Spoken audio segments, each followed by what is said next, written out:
Welcome back to Sports Prophecy TV, guys, and I'm your host, Jay Taylor. And tonight we're gonna be talking football. Guys, and we're gonna be talking Jamaican Reggaeboyz football and all the breaking news that's taking place in the space right now. As you know, the game last night was cancelled. Jamaica versus Canada in the U20 Championship in Dam Rep. That game unfortunately didn't get played due to the wet outfield last night. A lot of fans probably was quite disappointed, as we thought that Jamaica would have maybe put up a fight in that game. Unfortunately, it didn't happen. On the other hand, though, I think the Canadians would be more disappointed than Jamaica in that game, because I think the Canadians thought that they had the better team. They thought that they would have won that game last night. Unfortunately, was this a blessings in disguise for the Reggae Girls last night, not playing that game against Canada?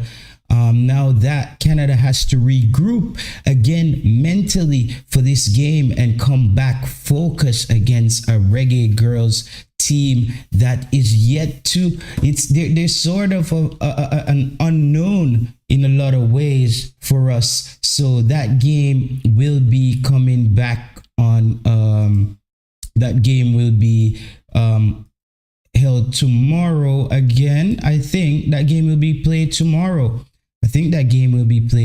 So we're looking forward to that game, Jamaica versus Canada. Jamaica, I think the Reggae Girls would have given themselves a chance in that game last night. They would have thought they had a team that potentially could get the result. However, that didn't go along. But as you know, in the space, guys, there's a lot of news flying around that Demarai Gray, as we already broke the news on this on this show, where we told you guys that Demarai Gray already was in the bag and he's just waiting to go. Demarai Gray is already in the bag, guys. Nothing to worry about there. Demarai Gray will be playing for Jamaica. He will be suiting up quite soon. Documents is already in place. As I said, guys, there's a new regime happening right now in the or there's a new set of rules in the Jamaica Football Federation as far as information is concerned. You're not gonna just hear information flying out. Check the stats on YouTube.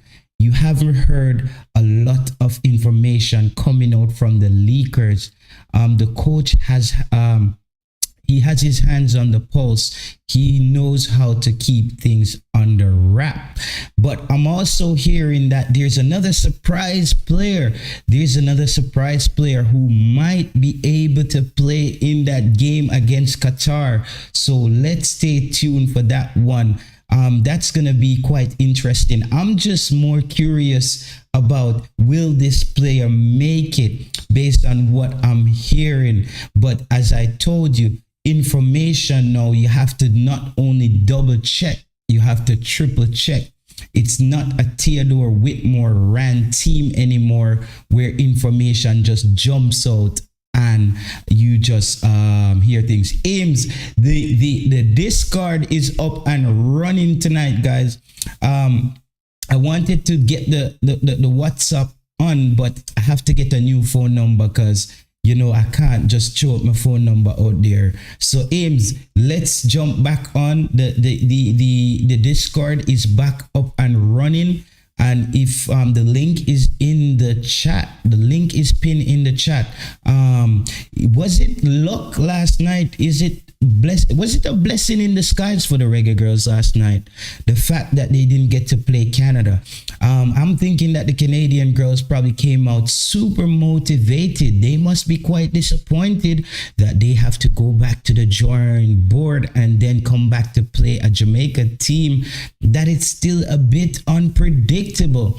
I don't think the Canadians wanted to leave Dam Rep last night without playing football, or leave the stadium without playing football. But tonight it's about the big boys. It's about the big hitters, and it's about Group A and the Jamaican Reggaeboyz. They will be playing against the United States June 24th. The time is drawing near, guys. The time is drawing near, and the Jamaican under 15 team will be playing in Malmö, in Sweden on June 2nd, and I will be streaming those games for you guys. I will be streaming those games for you right here on Sports Prophecy TV. I'm already putting things into place where I will travel over to Sweden, which is 20 minutes on the train. My daughter is Swedish, so I will spend the night and day. I will spend the night and day in Sweden, and we get to stream that game. I want to try to stream the game on Saturday, but that one is 9 a.m. in the morning. But I think I might able to do that one as well. I think I will be able to do that one as well. However, you might have delay coverage because I won't be plugged up in the stadium. I will be bringing my equipment, and I don't know. I think I'm gonna try to get I'm gonna buy one of those iPods that can record the game. I was gonna rent the equipment, but I'm gonna be traveling with my daughter, so it can't be too technical, guys. I will just make sure you guys get to see the game, the Jamaican U15 boys. I will be there in Malmö June 2nd. We will get to see that game. Jamaica will be playing 2 games that day, one at 12. I don't know if I will be able to stream the one at 12, but I should be able to stream the one at 4. And I think I will spend the night in Sweden and try to stream the one at 9. So then we could wrap it up on Sunday and we stream the games and we basically look how the Reggaeboyz look. So they're right in my backyard. They're right in my backyard. So I'm gonna try to get it right. I'm new to the whole thing. I already looked up the equipments that you need to stream a game properly, but I won't be that prepared this time. I would have definitely needed to have somebody with me. I'm gonna be traveling with my daughter, and I have to tend to her as well. I have to play daddy duty while trying to get you guys some footage of the game. Yes, JD. Hopefully it goes along. Hopefully we don't hear that there's no money and players can't get passport. But this is Europe. I think Sweden, the passport should already be in the bag. Coming to Sweden from Jamaica is not hard. If they had to come to Denmark, that would have been more difficult, because to travel to Denmark, you would have to get a visa in Mexico or Washington, D.C. And that would have been a logistic nightmare, knowing that the Jamaica Football Federation is not the best when it comes on to logistic. Guys, hit the like button on this video. We got 36 people in the stream. Just hit the like button and let's get the show started. JD, feel free to hop on the Discord and let me know if the Reggae Girls missed out on a drowning last night, because that was a pool of water on that pitch last night. I was even saying on JD's show last night, I hope the Reggae Girls, everybody bring them swimming trunks and stuff, because that was a pool out there. But yes, Demarai Gray, I know everybody is happy that they're hearing the news that Demarai Gray, this is old news to me, guys. I already made my checks in London. I already made my checks in Jamaica, and it was already in the bag. Also, there is a young Jamaican under 15 player here that I have a relationship with his dad, and we have gotten in touch with the right individuals. He's playing at the top level here in Denmark. He's playing defensive midfield. He was scouted by FC Copenhagen. However, he is now playing in an academy. So I think we will try to arrange to have him have a meeting or of some sort with the coach, because this is a player that we can get to have him for the under 17 as well, because he is strong and he's confident as well. His brother also played at North Shetland, but he broke his I think he tore his ACL. This is another good player. This kid was supposed to represent Denmark at the under 17 level. His dad is one of my good friends. His dad is an artist who's been on the show, His dad name is Jaturban, and those are his two kids. One of them is 18, Zaya, and the other one, he's 18 now, but he recovered. He's back at the academy in the north of Denmark. However, when you tear a ACL, it's not an easy injury, brother. When you tear a ACL, it's almost ACLs almost tend to be career-ending injuries when it comes on to football, because in football, you know, you're putting all that pressure on your knee, and when you're landing, the Discord link is there, Ryan. I only have Discord on this. I don't have the video. You have to click the Discord link and join the show. So yeah, man, Ames, let me know if you're there. The Discord is up. So Demarai Gray, guys, Demarai Gray. I want people to be a bit tame. Let's be a bit cautious in our expectation of Demarai Gray. Ames, say something. Let me hear if the fans are hearing you, Ames. Yeah, You everything good? okay? Your Discord is loud, guys. Are you hearing Ames in the Discord? Let me know if you're hearing Ames in the Discord. Oh, then I need to turn the Discord down over here. All right. I think there's the audio that's coming out was too high. Just say something, Ames. You're good now?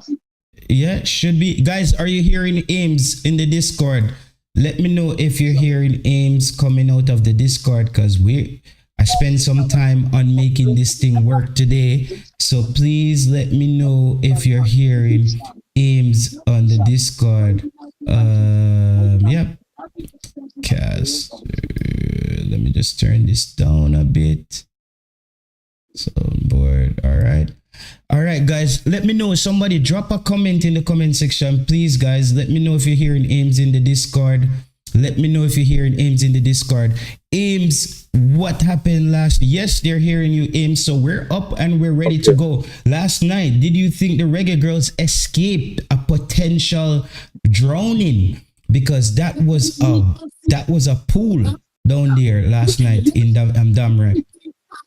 Yeah, most definitely we did get away with it because, trust me, this only gives us more time to recalibrate and find some more methods and how we can get a result in this Canada match. Because if we just went out there yesterday, Mhm. I really don't think we'd have gotten a result. So this is just a gift from God, I could say. Okay, you think it's a so what does this doesn't affect anything really? This would more affect the Canadian team, I think, that they have to go back and basically they have to go back and refocus, because as you saw the Canadian girls on the sidelines last night, they were eager to play. Yeah, they were. You could see it, but I said yes. They are both positive and negative, but I think the Reggae Girls came out on the positive end. Because at the end of the day, JT, Mm-hmm. Jamaica gets more time to analyze his team. But even though it's just a few days, still more time to figure out how they're going to attack this Canadian team and come out with a result. So tomorrow, we should see if it really was a factor. Okay, tomorrow you will see. Okay, we won't spend too much time on that one doing no aims, because as you know, we want to get to the big stuff. We want to get to the big boy stuff. You're still hearing me, right, Ames? Or Okay. you're muted. Okay, now you're hearing me, so I have to keep my Discord.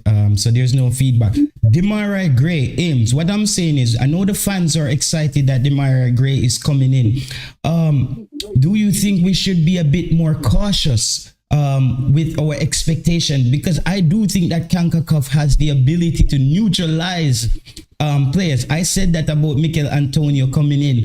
Do you think we should just be a little bit more on the side of caution when with our expectations from Demarai Gray coming in? Maybe there's always this thing that we say that CONCACAF is most definitely the most physical league, the physical conference in football. Mm-hmm. But I honestly believe that Lamar Gray is quality enough. He's right up there with some of the best players in the Premier League. And he should, just like how Antonio stepped in, should be able to show his quality, Yeah. regardless of the physicality of the Concacaf region. But did Mikel Antonio really hit the ground running right away? Did Mikel Antonio really? Because I think Mikel Antonio had a quite easy start. He didn't really hit the ground running right away. I mean, with the Panama game, and then right after that, you start to see that he starts to get comfortable. Obviously, it will take some time for them to adjust. So we just have to wait and see. But I honestly believe that this coach here can get the job done with these players. Once he gives these players enough time in the camp, training sessions, it will all come together. That much I know for sure. I agree with that, Ames. Ames, if you had to choose another player from the list of players that the Jamaican fans are clamoring for, you have the Joel Latabadiers, you have the Reese Nelson, you have the Johnson Clark Harris. Which one of these players would you say would be the most important player to come in and help the team? Well, it's a no-brainer for me, man. It has to be, definitely has to be Reese Nelson. Okay. Firecracker, instant offense. I mean, what is one of the main issues that Jamaica has, apart from our wing-back areas, the main issues we don't get enough creation going forward. So a player like Reese Nelson, putting him into this Concacaf region with his talent level, I'm sure he can bag some goals, bag some assists, and show his quality in this system that Haldimson has. Yes. So, but would Reese, as you said, is Reese Nelson a sure starter for you coming in to the Reggaeboyz team? That's a good question. As I said, it depends on how Haldimson will line up the team. Is he going to play with wingers or right midfielders? So the likes of Leon Bailey. Sometimes if he's going to play a 4-4-2, he might be the second striker. I don't know how he would function as a right midfielder, Reese Nelson. Yeah. Do you think Leon Bailey should shut it down for the next few games that's left in the Premier League? Do you think I think he has done enough this season to remain at Aston Villa next season. So you think he should shut it down from here? Well, it's just one game remaining. All the final game of the Premier League, all of them will be ending on Sunday.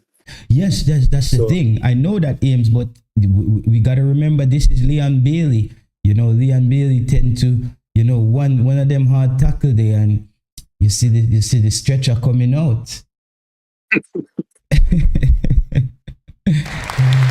I mean, it's up to the coach. The coach knows best. He's there with him 90% of the time. The medical staff will give their opinion on his situation. I'm sure they'll take their time because he's a key player in this Aston Villa team going forward. And obviously, they're in is it the Europa League or the Euro Conference League? Which one did they qualify? 1 second, Ames. Ian, I think you have to listen a bit more keenly. Ames, we said, Ames, if there was one player that you would like to see for the Reggaeboyz, out of the list of players, who would it be? And his choice was Reese Nelson. No one said that Reese Nelson got his citizenship, Ian. So that was just, we know that Reese Nelson, the last time nobody got in contact with Reese Nelson. Well, they were hard to get in contact. Devon Porter said, why is Reese Nelson a discussion for the Gold Cup when he does not have a Jamaican passport as yet? We've said that, Coach Devon. We also stated that I don't even think he has started the process. We don't even think that Reese Nelson has decided whether or not he will be playing for Jamaica. However, he's a player that the fans are clamoring for. And this is every day people message me, JT, you're not yet Maurice Nelson. Iams, you're not yet Maurice Nelson. None, unfortunately, nothing at all. And I understand what both Ian Campbell and is it Devon Porter? Yeah. Yeah, I understand what both of them because I realize that it is an issue in our reggae boy space to keep on speaking about players who are speculating about players who don't even have them passport. They don't even know. We don't even know if them have interest in representing us. I mean, some of these guys, they've been in England for so long and they might have a strong dream to just represent England. And when these guys don't come out and represent Jamaica, the fans oftentimes even get aggressive, Yeah. overly aggressive and disrespectful to some of these players. So these are some of the things, and when we bring out certain things like that, those are the stuff that will happen and can happen. That's what I've seen so far in this space. Yes. And also, Ames, this player, Rico Lewis, I think he represented England at the youth level. A lot of people are saying that this player, we have no chance of getting this player, but I disagree. Here is why I disagree. A lot of these young Jamaicans who have they don't really have dual citizenship. They are British, but they are Jamaican. A lot of these players, not all of them tend to make that transition, Ames. And I think Jamaica has to find that window to know when to grab them.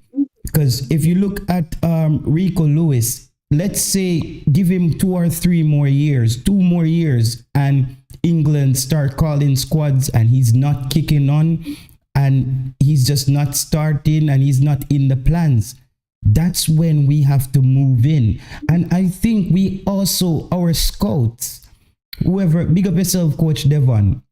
I think we need Jamaican scouts as well who are good negotiators. I know Coach Devon is one of the individuals who has the ability to reach out to these players, but I think it's also good to have the skills of negotiating and selling a product as well, letting these players know like where the leverage is. Let them know basically you're 22, so he's what, 18 or so, Rico? Yeah, he just turned 18 recently. All right, Just so turned 18. 2026, he will be 21, right? He's gonna be Right, 21, 22. Yes, he's gonna be 22. So if he's 22 around that time, it's still gonna be tough. He might still think he could play for England. He might still judge. But JT, you have to think of it this way. I mean, not only is Rico Lewis one of the standout players from the youth academy coming out of Manchester City, he's also one of Pep's favorite players coming up. Yes. And I don't know how many games you've watched of Rico Lewis, but for his age, he's a very intelligent player. Very intelligent player. And Fabrizio Romano just put out the I think he had a post where they're extending his contract. And you see in the photo, Pep has his hand around the player. When a coach has his hands around the player, he's telling you, my boy, this is one of my. There's a possibility that you even see a Philip Lamine. Yeah. That's strong feeling. But apart from that, JT, I love the fact that you mentioned going after these players at a very young age. Because let's be honest, you've heard some of the rumors about Raheem Sterling and the reason why he's not representing us currently. I don't think Raheem Sterling, listen, I think even if Jamaican scouts went in for Raheem Sterling, we wouldn't have gotten Raheem Sterling. This is my reason for this. All right. Raheem Sterling was born in Jamaica. This kid knows hard life. When you get to a certain level as a Jamaican, the decision also, you have to factor in economics. And I'm sure Raheem Sterling family would have spoke to him and have that discussion. Playing for England or playing for Jamaica, which one of these situations would be potentially more lucrative for you? And when Raheem Sterling was coming up, Jamaica still wasn't beating anybody up. Jamaica wasn't qualifying for anything. We were still just doing our Gold Cup thing and doing friendlies where we have 900 players representing us. So I don't think the program and the product was attractive enough to capture Raheem Sterling either. I hear a lot of people saying we lost Raheem Sterling. I don't think we ever had Raheem Sterling. When Raheem Sterling leave Jamaica, brother, him go to England to make a better life. It's much different from a player who is born in England and has shown talent at the academy level and then is constantly getting left out. What do you say about that, Ames? No, but the thing is, JT, based on what I heard, before he made that move to Liverpool, it was way before he made that move to Liverpool, because that is where Raheem Sterling started to show his class. But I'm talking about him when he was at QPR. Yeah. Of course, the Jamaican Federation knew of Sterling, but at that time they were saying he's too young, not good enough. And then at that time now we lose out on a player. And that is the mentality that I'm talking about. Hold on the Ames. Coach Devon Porter, talk to me. Devon, what how you make Raheem Sterling escape, brother? Or you make Raheem... A similar conversation could be had about Leon Bailey and the egregious act of him never even representing us at a youth level. Yeah, so I think Coach Devon Porter would have a better would have better be able to articulate that one, because I know Coach Devon Porter has been doing this for a while. So he would have known about Raheem Sterling from the time he was at QPR, because when he got to Liverpool, it's over, bro. Once he got to Liverpool, there's no turning back. There's no way England is gonna sit there and see a winger like Raheem Sterling at Liverpool and let him come play for Jamaica.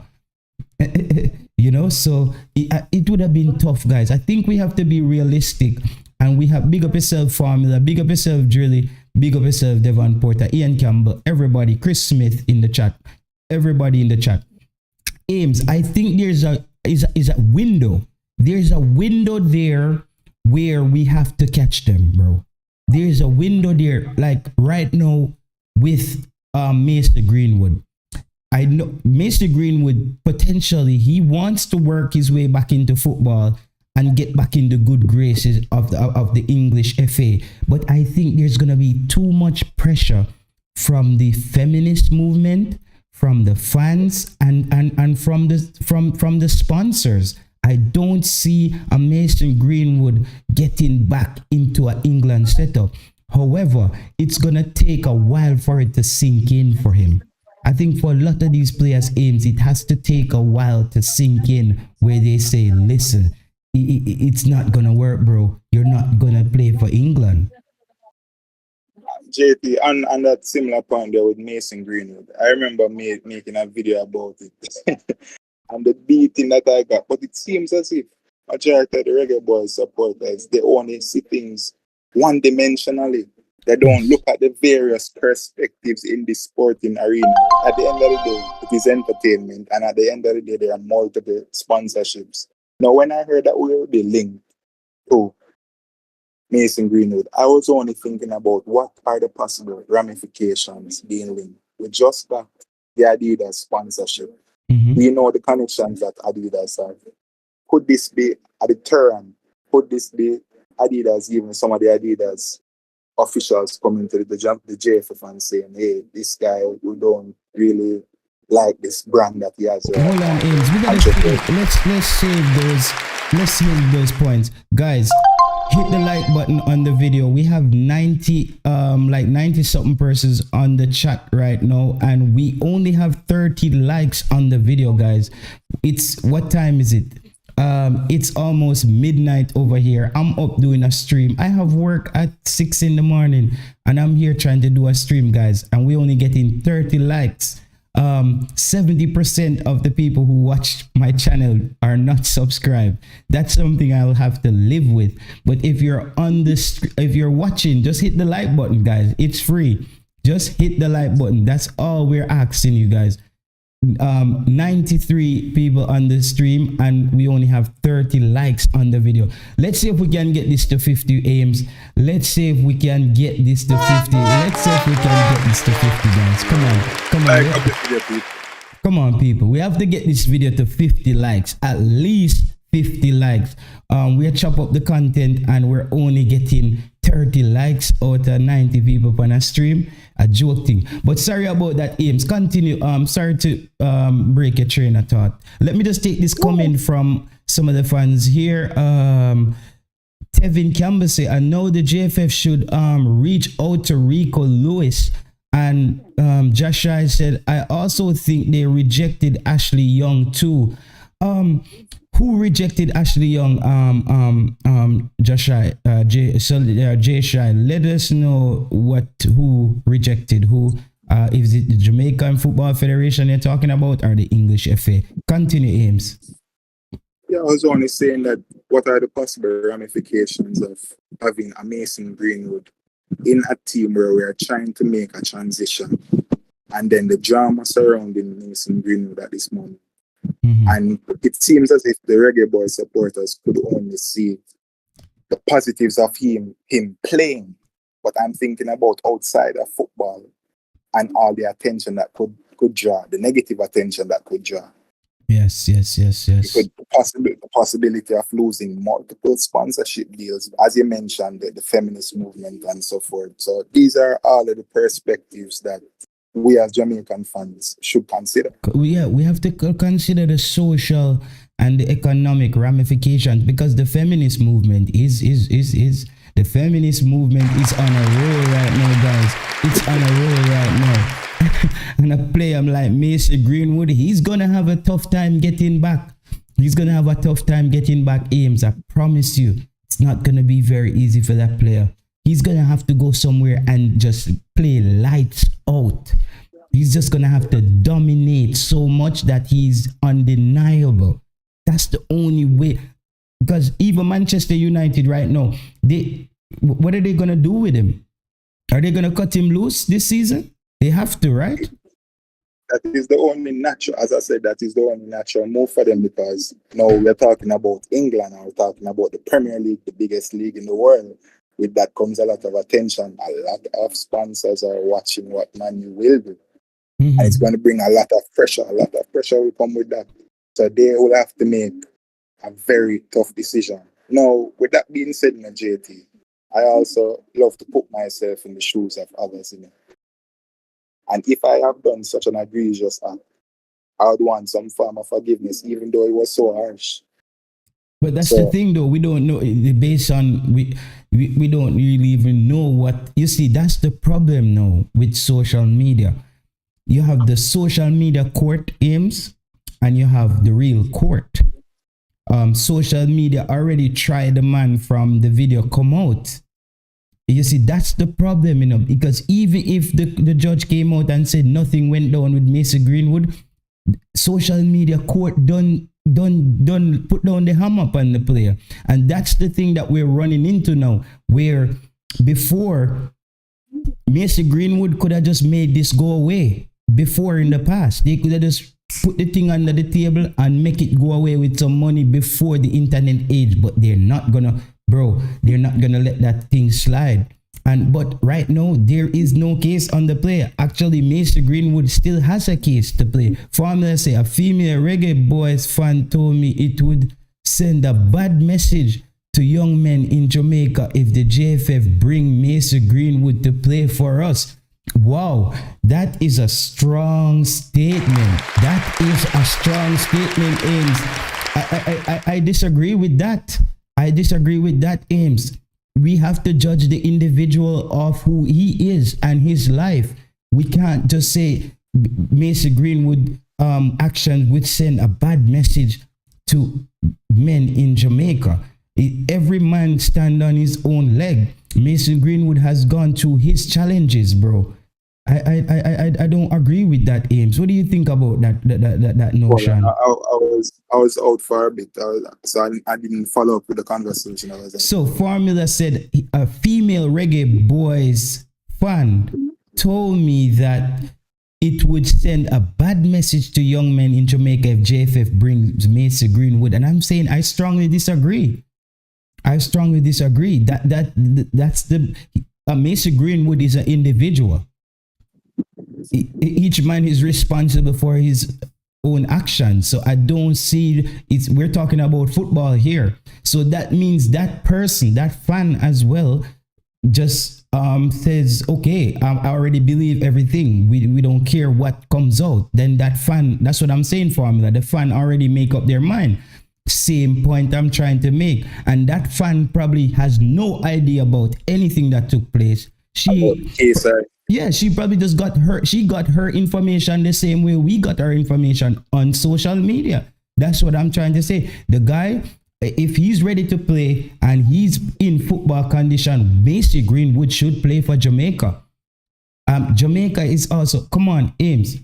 When you lick and you get trouble, suppose every time you get trouble, your parents give up on you. If every time you do something wrong, your parents give up on you. No, guys, we can't hold that against the young man forever. He's a talent and he's Jamaican.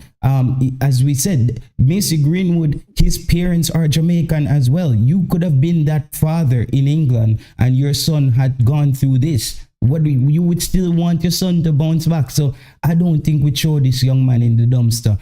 It seems that Mason Greenwood head door is a little bit tough. It seems like he's a person where it takes a lot to get him to think a certain way, because playing for Jamaica should be so obvious right now. Playing for Jamaica should be so obvious for Mason Greenwood, but he's still holding out. He will play for England again. There are a lot of English fans who are saying they want Southgate to go and let Mason play. What are you saying about that, Ames? Bro, Mason Greenwood is a top talent. Was it? I don't remember if it was 2 days ago, but I was checking the statistics between Mason Greenwood and what's his name again, the Arsenal wingback, Saka. Mm-hmm. And Mason Greenwood is miles ahead, not even playing 4 years of football. Mason Greenwood is, I would say, the top 3 best talent that England has produced in the last 5 years. Mason Greenwood is the top 3 best talent that England has produced in the last 5 years, guys. That's my opinion. Everybody can give your opinion and let's hear what the fans are saying. There's no way Mason Greenwood. That's a problem. We don't want to turn off sponsors. No, but if you're gonna bring in a Mason Greenwood real estate, we would then maybe have to have this discussion with the sponsors. You know, this is a discussion then we would have to have with the sponsors. This is a discussion, right? Mm-hmm. It's the social ramifications that the sponsors don't want to deal with. Because the sponsors going to have to answer to something else as well. Just remember that. Okay, we're going to welcome somebody else to the show. Welcome to Sports Prophecy TV. Again, guys, hit the like button. We have the man out of England as well, straight out of the UK, Richie Poe, the boss. Go over and like the Richie Poe YouTube channel as well, guys. I think he's here to shed some light on this as well. Richie, are you there? Can you hear us? I can hear you. Are you hearing me? We're hearing you clear. Reason boss. Reason boss is in the building, guys. The Reason boss is in the building. Big up yourself, Reason boss. Yes, sir. What do you have to say on the topic that we got? Let me just read one comment from Formula Sports because the comments are moving quite quickly up the screen. He said the problem with the Mason Greenwood situation is there is a video, but I agree. We cannot hold an act against someone which they committed when they were young. It's not only that, the court has stated that there wasn't enough evidence there, Formula. So we still have to go on that. As of right now, it is actually rumors. It's rumors and there's a video, but you know what I mean? And in this modern age of AI technology and everything, bro, we don't know what is what right now. And Yeah, I haven't given up on Mason Greenwood. No. All right, let's Let's bring not in Richie think Poole. about Let's bring in Richie Poole. Richie Poole. Richie Poole, what do you have to say? Are you here to talk about the Demari Gray? Or are we gonna just Mason Greenwood? I'm just saying, finally on Mason Greenwood, because we're gonna have to close that chapter out until he gets it together. Mason Greenwood, if he gets it right, he's gonna be knocking on doors, and England is gonna have a dilemma on their hands. Just like Manchester United has a dilemma on their hands right now as to what to do with him. If he start dominating wherever he goes, England is going to have a bigger problem, because the fans are going to be... One thing with the England fans that I noticed, they're willing to choose winning over certain things. I promise you that. Football fans, when them England fans, they leave the pub after drinking a couple pints, and them side are loose, you hear them start singing all the songs. They bring out Mason right now. Richie boy. Talk to me, Richie. JT is always guaranteed. Good evening, Ames. You did that? blessings, Richie Poole. Always good. Bless up yourself. Give thanks and praise. JT, good to be sharing the platform with you and Ames and the viewing subscribers to the channel. Listen, I just wanted to first of all establish that this wasn't some clickbait. I had to do a double take on the headings. Who is the secret UK weapon? I am in the UK, London, England calling. So let me say Wagwan. And then you said, is the Gold Cup team revealed? Is there any news on the Gold Cup squad being revealed? And who is the said UK secret weapon? Are we talking about Demari Gray or somebody else? The Demari Gray is no longer a secret, Richie. Demari Gray is no longer a secret. The thing is, what you have to also look out for, you have to keep your eyes peeled on this one, Richie. Whoever is called up for those 2 games in Austria, that's your Gold Cup team. That's your Gold Cup team, guys. Whoever is called up for the Austria game, that's your Gold Cup team. That if you look at the turnover time, Richie, there's no way you're gonna chop and change and finger with the squad. Are you still there? I am still here. I'd agree with you for the large part. Yes, if you have games on the 15th and the 19th or something like that. Yeah. Yeah, it's going to be hard to and it would be maybe unwise. But listen, from the get-go, I've been putting my trust in the process, led by Coach Jaime Hallgrimsson. What I've been struck by, though, JT, and I'd love your thoughts as well as Ames's on this. Mm-hmm. The sea change, the more than 180-degree turn in terms of most of the fans on social media, certainly, where Jamaican Reggaeboyz fans are concerned. From the last Gold Cup campaign, which was a mixture of homegrown talent and players from the Championship with the odd one from the Premier League, if that might not have been the case, I've been struck by the almost unanimous approval and solid support for these players coming in and representing the bulk of the Reggaeboyz team. Now, there's a number of players that have been mooted for selection to the Reggaeboyz squad, and I'm mindful you can only pick 23. So I'm just trying to see if you can find a balance between the excitement, the bag of excitement from calling out and saying these players are eligible for Jamaica, let's get them in, as compared to before when there was a strong call to have a mixture of home-based players. It's been a sea change. Is it because of Coach Jaime Hallgrimsson? Oh yes, I think so. I think when you have a coach who's a proven commodity, who has taken a team to a World Cup and a nation that's similar as far as what we just say, population, and maybe he stated that Jamaica has a bigger talent pool, because if you look at our diaspora comparing to Iceland, Jamaica is we're broad. We have so much more talent. So I think a lot of people are starting to wake up, and you have players like, listen, a lot of times we also we beat Leon Bailey, guys. We beat Leon Bailey, but let me let you know this. Leon Bailey is also a huge plus for Jamaica when it comes on to scouting. A lot of these youngsters look on their TV screen on a Saturday and you see a Jamaican. He's Leon Bailey. That's Leon Bailey, straight from Jamaica. And he represents something that we haven't had in a while. And I think Leon Bailey, to me, was part of the revolution that started to attract more players from the diaspora at a higher quality. Because if you look at the players that we got in the past, the McClarys, the Makhanoffs, the Mariapas, they weren't top players in their league. If you look at the Leon Bailey stature comparing to those players, Leon Bailey is up there.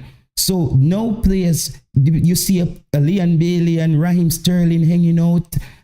Players start thinking maybe Jamaica, maybe something a go on down a yard. You know, maybe something a happen down a yard. And you have another player, big up yourself, know yourself. You have another player like Mikel Antonio who is selling the brand. I saw Mikel Antonio personally on different podcasts where he is selling the brand Jamaica. So Richie, I think it's a couple of factors that are attracting better talents for Jamaica. And the Adidas deal, I think, just come and put the icing on the cake. Are you still there, Richie? I am. I'm listening carefully. Yes, so you could chime in on that. Well, do you think that we are jumping the gun? There was a guy called Fonzie on Happy Days. He attempted to jump a barrel full of sharks. And I'm wondering if some of the Reggaeboyz fans are maybe taking a Evel Knievel jump and leap, because the bag of players, as I said, that are being mooted, and now you've mentioned the likes of Mason Greenwood, I would be very surprised if in the next 5 or so years, for example, which represents possibly the prime of a Mason Greenwood's career, if he made the jump and looked for a spot on the Jamaican team. It's a big step. It's a big step, and I'm pleasantly surprised with the number of players that we've got eligible and at our disposal, and that Coach Halmer will have to do well to select from. I'm looking forward to the selection for the Qatar and Jordan games, as well as, of course, as the Gold Cup. I'm really excited, but I'm mindful. It's only going to be 23. I don't expect too many surprises. And the key thing for me, the bag of drama off the field. I'm saying this on this show right now, guys. You can clip this. Speak. All the clip boss them, you can clip this. JT said this. And remember, when I came out and I said when I said Damari Gray is ready to go, I saw people in the comment section. I said, JT, you say a prophet, you're a false prophet. Guys, I'm in the future. I told you guys, I'm just visiting you in the past. I'm telling you. So now we're talking about it. Everybody is breaking their news this week that Damari Gray got him citizenship. And guys, the guy was already in the bag.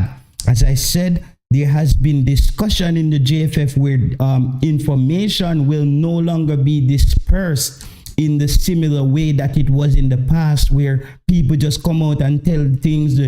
Not even the president of the JFF, you will no longer hear him come on streams on YouTube and say anything. I'm telling you that those days have ended. The coach has put in place, and he has had the conversation that information it's going to flow out of the JFF in a more professional manner. So now, as I'm saying, even the leak of them can't find where to leak. The leak of them are run out of leak right now. So, but as far as surprises, there will be at least 2 surprises in this team, Richie. There will be two surprises in this You feel team, so? and I'm guaranteeing you that right now. 23:38, 11:38 European time. Don't know what time it is. So it's 10:38 UK time. There will be two surprises in this Reggaeboyz team. Two surprises in this Reggaeboyz team. I will guarantee that on stream right now. Continue, Richie. It sounds like you have a leak somewhere. What one? We have a leak. We have a mole. Yeah, it sounds so. It sounds so. That's a very confident, Yeah, that's a very confident line. very confident line. Very confident line. Before I probe you too deeply, let me just check with King Eames. Eames, have you been surprised by the lack of friction around the new direction under Coach Jaime Hallgrimsson that the Reggaeboyz are taking? Quality players from many of them arguably should supposedly from the United Kingdom, Championship, Premier League players, the JPL. I've been watching some of the JPL, and I must say, if I call a spade, you're looking hard to find a diamond in the rough. But are you surprised by the lack of friction, and are you surprised, or are you happy that finally there's a maturing Jamaican fanship who appreciate quality and will leave the process to play out and allow the coach to find a philosophy, find a set of players and get the gelling and the coordination, cohesiveness, so we can see excitement and quality on the pitch as opposed to the bag of drama off the pitch? We are say Eames. That's a good question. That's a good question. So Richard, I'm Thank you, looking sir. at it. I'm looking at it right now, and I have this theory. I believe that game that we played against Trinidad, I think that was an eye opener for majority of the fans that we have here in Jamaica, right? And looking at it, I just think that we as fans here are just wising up. We understand now that the quality in the JPL is not good enough to take us where we need to go in this football year. So I think that is what is going on now. We got that realization. That is what I believe is going on right now. That's very honest of you, Eames. That's a very interesting and sobering thought. JT, do you agree? I agree with Ames. I think that Trinidad game it signifies a number of things. It signifies that some of the young players that we want to see, they're just not ready. It signifies that the local players, though we believe that we liquor but we talawa, them worse not ready. So I think that game, those two friendlies answered a lot of questions for us, Sir Richard. I think those two games answered a few questions for us. I strongly believe so. I think we're at a better place after those two games. We now know that even Omari Hutchinson, because even highlights can be misleading. When we saw those highlights of Omari Hutchinson coming out of Arsenal, I said 5 months ago, we all thought Omari Hutchinson was ready to start for Jamaica. Who on this panel, who in the comment section would actually think Omari Hutchinson is ready to start for Jamaica right now? I don't think there's a lot of fans would agree with that, Richie. Not at all. Not at all. Reality check time. I mean, I remember those two games. It's good that Ames brought up those two games at St. Catherine Hall and then at the National Stadium. I mean, the pitch conditions weren't ideal, but I must say I was a little underwhelmed by Omari Hutchinson, his performance, and some of the other players. I like the look of, I must say, is it Colin Anderson? Colin Anderson, the striker. He showed heart, energy, commitment, strength. Maybe not the finishing product, and he's a little gem, but he's got areas to work on. But I'm mindful when I've seen the Soca Warrior game. I saw the Azteca 2-2 game, which was heartening. I know the likes of Formula Sports, big up yourself, Formula, wasn't overwhelmed by the performance in the Azteca, but I was pleasantly surprised by what I saw from Jamaica, and I think there's more to come. I am fixed solely on what goes on the field of battle. And I must tell you, JT, I haven't heard your prediction. You may have had an update, and likewise with Ames. I am not going to say Jamaica are looking to lift this Gold Cup. Where I'll go as far as at the moment, where I am now, the reason Boss is saying I'm looking for Jamaica, best case scenario, to make a deep run and leave it on the pitch. I am not underestimating America's hunger. I am not underestimating the quality of the likes of Canada and Mexico. And on that basis, because Jamaica has not got a solid record of success under Coach Jaime Holgrimson, let alone under the likes of Tepper, I am not convinced that just because we've got Premier League and Championship level players that we are looking to lift this Gold Cup, and we should be disappointed if we don't. I'm not there. I'm looking forward to seeing the whistle blow and seeing how the team performs from defense to midfield, which is where I still think I'm not solidly convinced that we've got a Gold Cup winning squad. So I'm not going overboard by way of expectation. What I am looking forward to is seeing the best arguably players that Jamaica has at its disposal right now and how they perform under Coach Jaime. Looking forward to seeing that. What say you? Sorry, Richard. When it comes on to Omari Hutchinson, when it comes on to Omari Hutchinson, I'm gonna be brutally honest. I don't judge his performance in that game and come to the conclusion that he's not quality. This is why this was also one of my fears when I said about Whisper potentially getting an early call up. When you throw these players who play a certain way, talented youngsters, up in a game with 11 players that they don't know, who's still trying to figure out their game, even a player like Colin Anderson. Colin Anderson is a similar situation like your guy, what this guy know, Junior Fleming. Junior Fleming started football late. I think he ran track and field. And now Colin Anderson, we see the speed, we see the physicality, but I think he might run into the wall of that natural ability to play football, because physicality is one thing and work hard is one thing.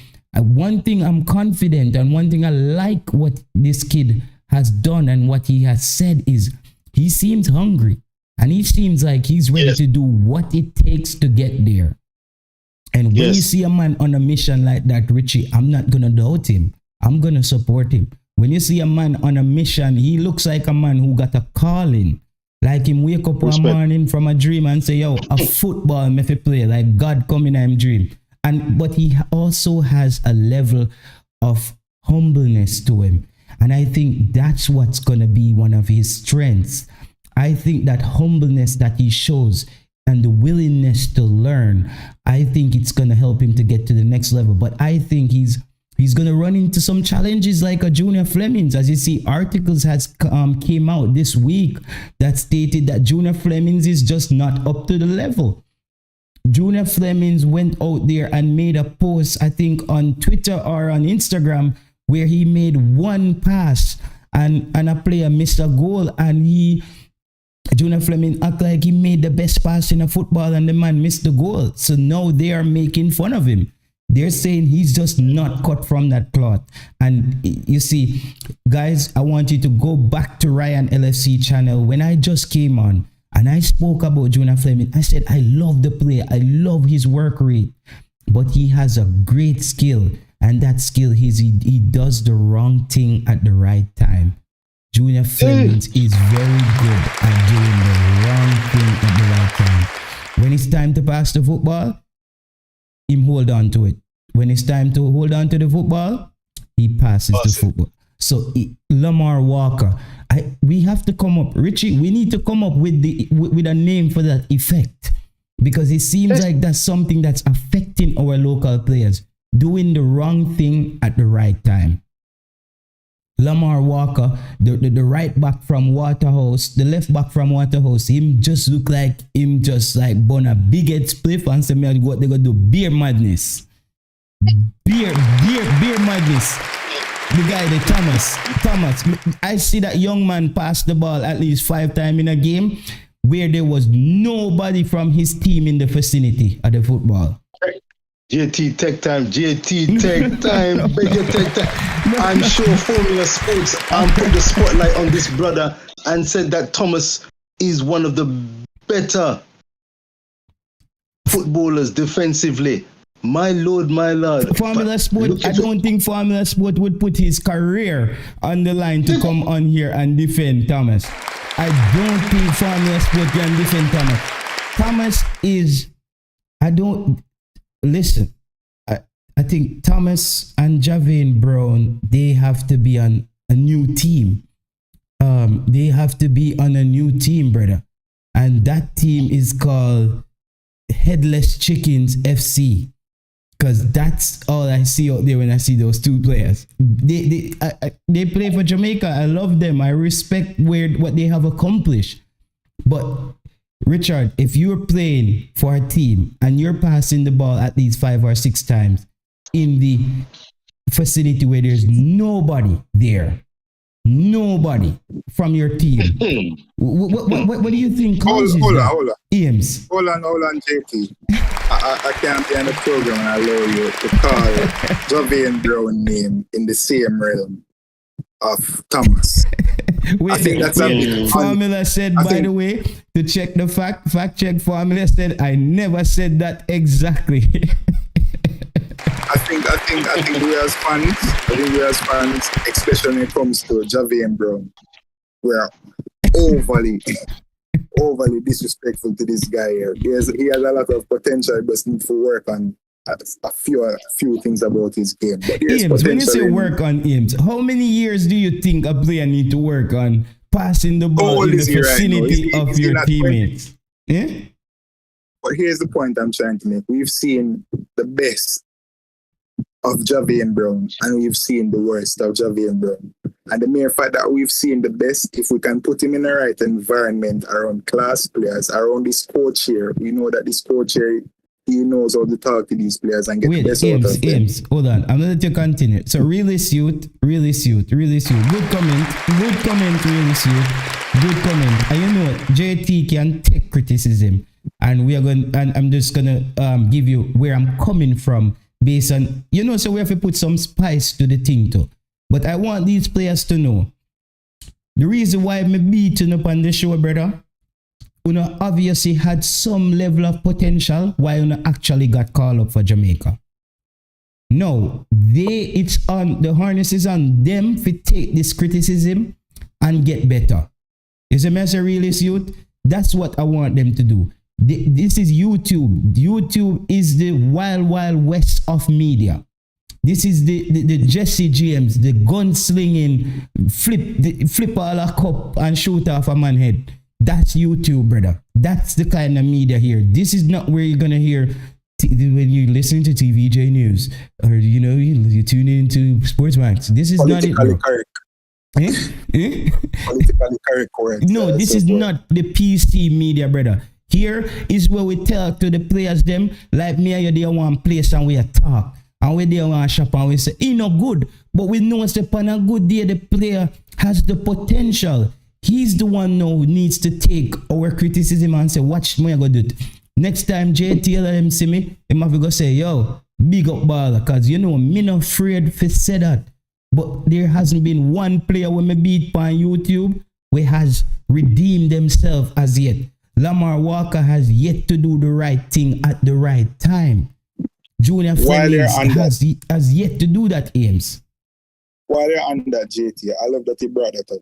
And one player that I always see handle the criticism so well, and I have to big up Damian Lowe. And he comes under so much pressure in the media. And I always respect the way he handles himself in the media. And he handles that pressure very well. Shamar Nicholson as well. Yeah. So these are players that wholeheartedly we have to respect because they go out there 100% with their Alpha Jamaica and they know how to handle media very well. The criticism that is on the media is very well. All right, see somebody come in. Reggaeboyz Nation TV says madness for day. Ricardo Thomas give away Dumble holding game Monday night JT. So you see it, people? See it, no madness matter. See some people say him out there do some mad thing. Still, he might do some, maybe, brother, he might do it Ames. Sometimes, you see, let's say your parents came home, Ames, and you set the couch on fire. How should your mom speak to you? Like, your mom should come and say, Ames, oh my God, you almost burned down the house, you know. Don't do it again. Look, Jamaica, one slippers you get in your head. You're going to lose that when you hand them. You know how Jamaican people deal with when we are trying to get people to get the thing right. And me stay upon Javian Brown because I think that Javian Brown has the potential when I see him play for his club. But whenever he plays for Jamaica, he transforms into someone else. You see me? That's the ultimate point I'm trying to make, JT. That's the ultimate point. We've seen the best and we've seen the worst of Javian Brown. As I said before, just put him in a professional environment. This coach of Hal Grimson, I'm sure he'll get the best out of Javian Brown. And another point that I see in the comment section, he said Javian Brown is not good enough for the national team. No, he's not. He's not. Wait, hold on. I know I'm asking a question. This is just a question. How many players out there who have them passport can represent Jamaica at a high level, playing at the wing back position? Where's Harden? Where's Harden? So we have West Harden, Amari Bell, Lambikisa.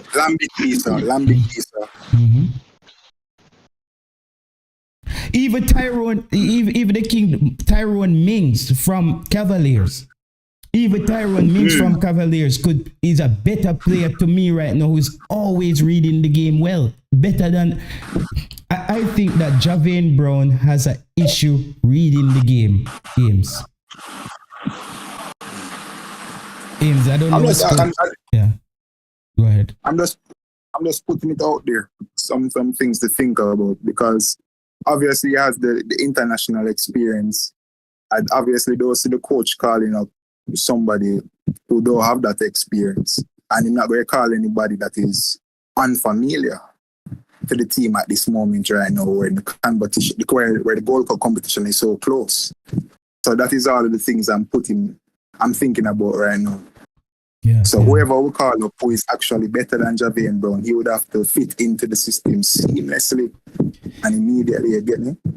Ames, what I'm saying is we need to get away from our team having one Alva Powell all the time. Mm-hmm. We see what Alva Powell do to Ryan on stream. Javian Brown bring me to the point then no, Javian Brown bring me close, brother. May I tell you, we have to move away from having one Alvas Powell all the time. And that Alvas Powell right now is Javian Brown, bro. Javian Brown and the kid named Thomas, whenever them two youngsters they get called up for Jamaica, you have to have a buckle of Panadol next to you. Headache start right away. Pure headache from them two players. It's a fair perspective. Yeah, go ahead. It's a fair perspective, but I just want to bring another perspective because it's so easy to beat these players so many times, but I'm just trying to bring up another perspective to the conversation. Yeah, man. And Ames, you know it. May you chop it up on the phone. You know, so this is what we welcome. I call it intellectual sparring. This is not a bust-up face match. It's not Mike Tyson. It's just a spar, you know? It's a sparring. Richie know the thing. We push back at each other point. Richie, when you look at would you take a Javian Brown to the Gold Cup? Let me just take a few comments. Guys, the comments, them are fly fast. And I understand because the comments are on the screen now. So yo, the thing I go woof woof before because can't catch them. JT, I think it's also his body positioning as well, and it's very poor, says Stefan. Joshua said the coach called them to give them a fair chance, not to call them back. Yo, Jaja, the man said not to call him back. Ian Campbell said, no, JT, Brown is a good player. Ian Campbell, you willing to put yourself on the line for defend? Javin Brown is a good player. He's just not good enough for Jamaica's national team. He is a good player at his club. Me and Coach Devon go back and forth with this. Coach Devon said, JT, you always a beat the player. But I said, Coach Devon, until him improve, he might get the YouTube belt.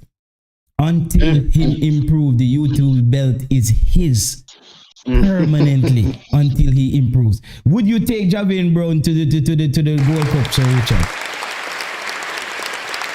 I'm gonna go with a mixture of what Ames said and what you said. Well, less of what you said. You don't want to entertain the prospect of him going. I think that Javin Brown, from when I first saw him burst onto the scene to where he is now, he's not developed. If I'm frank, he's not developed as fast and as high to a higher level as I anticipated. I would be reticent to bring him because he could be a liability. Realistically, he could be a liability. And I'm aware that having this kind of discussion about the right back position, there's something about the Jamaican first 11 and maybe the squad. I think a squad will be needed to do well for any team that's looking to go deep into the competition. I think that Jamaica has a patchy set in terms of high quality, in terms of doing well in this World Cup. And the right back position is one. Lembakisa came on, good substitution by Jaime. He saw that Mr. Brown was not functioning and doing a strong enough, competent enough job in that game at Azteca. Now, Coach Jaime is at the control. He is the Ole Gunnar Solskjaer. He's at the wheel. Will he be able to engender enough confidence and instructions to Javin? Why did you pick Solskjaer, Sir Richard? Lord of mercy. Well, the only reason I picked him is because of the wheel analogy. Okay. It's Ollie at the wheel. Ollie at the wheel. We've got Coach Jaime at the wheel. He's the guy in charge. All right. You picked that one back up quickly. All right. Absolutely. I saw that reason, boss, for a reason. Now, all right. I must say, Javin, yes, he's not developed as much as I thought. He's been doing pretty well for his club, but for country, he's come short a little bit. Does he have the potential? Yes, he does. Will he have to bring it, and will he engender the confidence of Coach Jaime? Time will tell. I like the look of Lembakisa.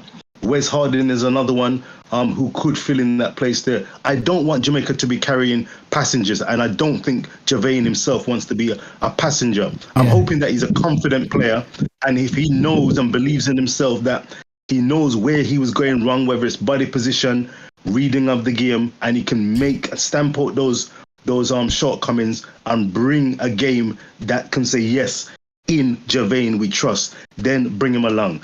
But I'm going to trust Coach Jaime to make that decision. Right about now, he's shaky. A Wes Harding and a Lembakisa could easily go in there, and we wouldn't miss, as you like to say, miss a beat. We wouldn't miss a beat. And Sir Richard, this is such an indictment on the player. You are the starter at your club at that point. You are the starter for Jamaica.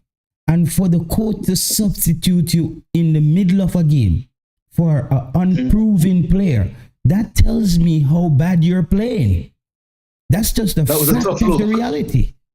It wasn't a good look. It wasn't a good look. And the thing was, it was the right decision. He could have made the decision even earlier. So you're absolutely on good ground. You saw, your eyes weren't deceiving you in that particular game. Maybe Javin reflects on that game and says, no, I know that, yes, I can see where it went wrong. The question is, does he have the footballing IQ, and is he learning at a quick enough pace to have Coach Jaime trust him? I don't know what the viewers and subscribers are saying, but it would be very interesting. The other area that I want you, JT, and Ames and the viewing community. Hit the like, share, and subscribe, by the way. Big up yourself, JT. Sports Prophecy. Love the ITAL reasoning. Bless up yourself. Yeah, man. Bless The up, sir, Richard. midfield area. No problem. The midfield area. I want you and Ames and the community out there to convince London, England that we have the midfield to do serious damage at this Gold Cup. I'm willing and open to be convinced, but can you give me at least 3? If you can give 4 names in that midfield area, I would be delighted to hear them and say, yes, that is a midfield that we can run things. We can do some serious damage. There's a comment by Zabad, or I don't know if I pronounce it right, or Zaba HD. Listen, he says that international football, you can't buy experience. Javian Brown is experience. He played against teams like Peru, Mexico, USA, Canada, and the World Cup winners. Zabad, let me say this. You see, experience, you can also be experienced at doing foolish. You can be an experienced madman. I'm not saying that Javian Brown is a madman, but you can be very experienced at doing a lot of crap. You see me? They have a saying that you cannot beat a fool in an argument because he's going to beat you with experience, because you have to go to an idiot to beat him, you know. You have to go be a better idiot to beat him. So you have to look on it both ways. When it comes on to experience, and this is just a little satire some of the time, and I forget the hyperbolic statement sometimes when we do it. It's just a part of the show and entertainment, still trying to get the thing right. But when it comes on to that, my problem, Sir Richard, is we're going to take the player there. The right back goes down, and when you look at who I warm up, Javian Brown or Thomas a warm up, because the team that we're playing is gonna change their mode of apparatus when it comes to attacking us. They know Javian Brown is coming on. The coaches are gonna just point over to the right side, say, "Yo, swing it right, everything over there, so." Right back him on. Javian Brown on. The leak is on. The pipe turn on now. Every team that played against Jamaica while Javian Brown is playing, they attack us down the right side. Every team since Alvas Powell and Javian Brown played that position. When Lambikisa came on that pitch, he stuck to that winger like glue. I saw the Mexicans immediately had to start rerouting and try to change their direction of attacking us. Immediately. That happened in less than 10 minutes, Sir Richard. I saw it. Real talk. Yeah, in less than 10 minutes, the Mexicans realized that this youth here, me not think we're going to be able to just run past him like that. Now get a bag of change from him. Yes, and that's my problem, guys. I think Javian Brown needs to develop his game, and that's what you said it, Sir Richard. His development has been very slow. Big up yourself, Lord Music Entertainment. Glad to see you over here. I think his development is pretty slow. You're playing in the MLS week in and week out.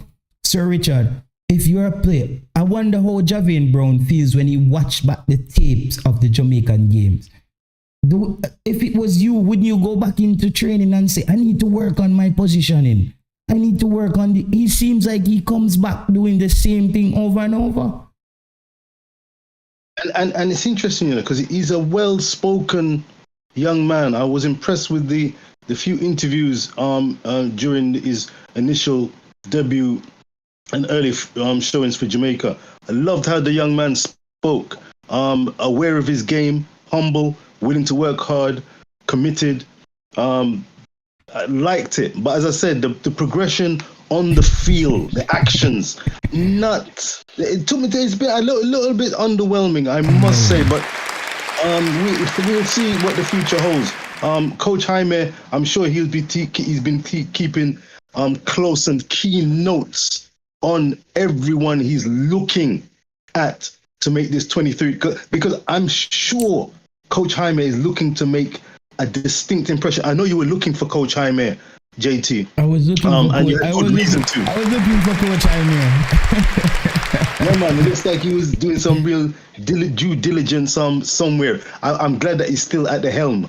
That's the important thing. We need a driver at the wheel, and capable of driving. So he's going to make some keen decisions, and I think he wants to make a very, very good impression. So I don't think he wants to go in taking players who he's going to be second guessing as to whether they're going to perform. So looking forward to when that selection is made. Back to that midfield, JT and Ames, viewers and subscribers, that midfield areas. Hit the like, share and subscribe button.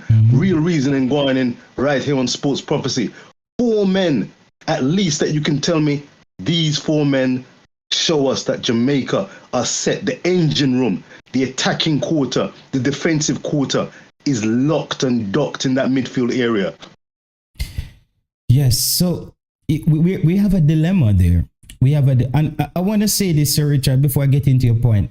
The reason why I call this channel Sports Prophecy is because I was looking for a name for the channel, and I said there has been one thing I've been quite consistent with on YouTube. I always said things early, and people beat me for it, and then everybody forget. So me just want the prophecy if it did it so them can be reminded constantly.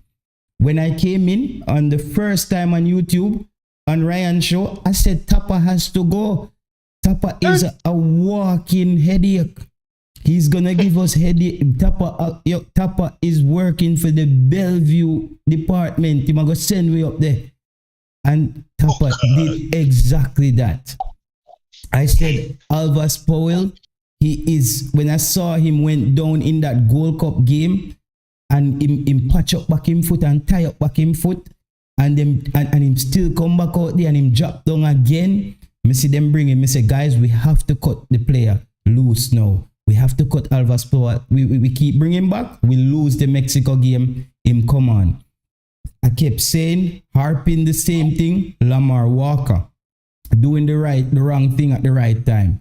Junior Fleming, I was a fan of Junior Fleming, and I thought he would have got somewhere, but I realized him a move like him the back of the class. Him no want no subject. Him not progressing. Him not learn, brother. Him not learning. Richard, if you're a football player, I can't see you coming every season looking the same way, brother. This season, though Liverpool has lost the EPL, Trent Alexander to me is looking like one of the best potential midfielders in the world at passing the football.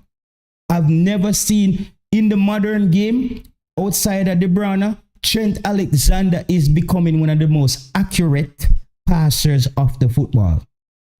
This guy, Sir Richard, I'm telling you, this guy is something else. I haven't seen so many players being so accurate at passing the football. I mean, when he passes to you, it's coming and it's getting there. So even a player like Trent Alexander, who got so many, yeah man, the jury is still out on the Omari Hutchinson thing. I haven't seen a player that got so much ridiculed, has been ridiculed so much, Richard, and still go out there week in and you see his improvement. He hasn't improved a lot on the defensive end, but I said that since last year as well on Ryan's channel, that Trent Alexander is a midfielder. Trent Alexander is not a defender. The kid he's not built for that. That kid need to be spreading the football, spraying the football all over the field. And I saw that Pep Guardiola now realize that, listen, no, Klopp, I saw my brother in the Klopp. I saw that Klopp realize now that this is what this guy needs to do. Because players like Henderson, they're getting old. When you look on Trent need to be spraying it, bro. Trent is that, he remind me of a player. You remember a player named Valderrama? Oh, you mean Carlos? Yeah, man. Colombia, Valderrama. He remind me of them kind of player there. That wow, that's high praise, you know. Yeah, that's high praise. Yeah, I'm giving it to him. Trent Alexander, he remind me a little bit of Valderrama from Colombia, the brother that we can just get it to you anywhere you're there. That's how I see this player right now. Sorry to veer off on that, Sir Richard. But when you look at the midfield, Omari Hutchinson, I want to take Omari Hutchinson. If him and his agent and his family decides that he's going to represent Jamaica, as what Stefan said, the verdict is still out. I still think that this is a decision that's on the table for Omari Hutchinson. I don't think this decision is concrete. That's just the sports prophecy prophesying that, based on my opinion and my evaluation on the opportunity that he has gotten to take that Mexico field, I don't think he's fully I don't know if everybody's on board yet. I think there's still a little bit of wait and see there. So these friendlies, we are going to realize if it's a wait and see, or him ready up and him jumping at the Juta bus with him bag packed like we are going to beach at Ochi. We want to see if the beach, but you know me, Sir Richie, I want to see him like when beach ship, if me see Omari Hutchinson stand up, Omari Hutchinson if they from the bus, I go down, go pick up people. I want to see Omari Hutchinson from the bus, I go down. We don't want to see when the bus come up, people, I want them Omari Hutchinson ready, or him close still over him yard. If you ever go on beach ship at Jamaica, you know, say the bus have a pass your yard, go pick up some people and circle back. Omari Hutchinson be in at the front seat from the bus, go down. So me say him ready. Him happy the on the beach ship. Right now, with me there, one day if Omari still a come, he never buy no ticket. I hear a man say, me see him walk up the road this morning and he never look like him a go. That's how me feel right now.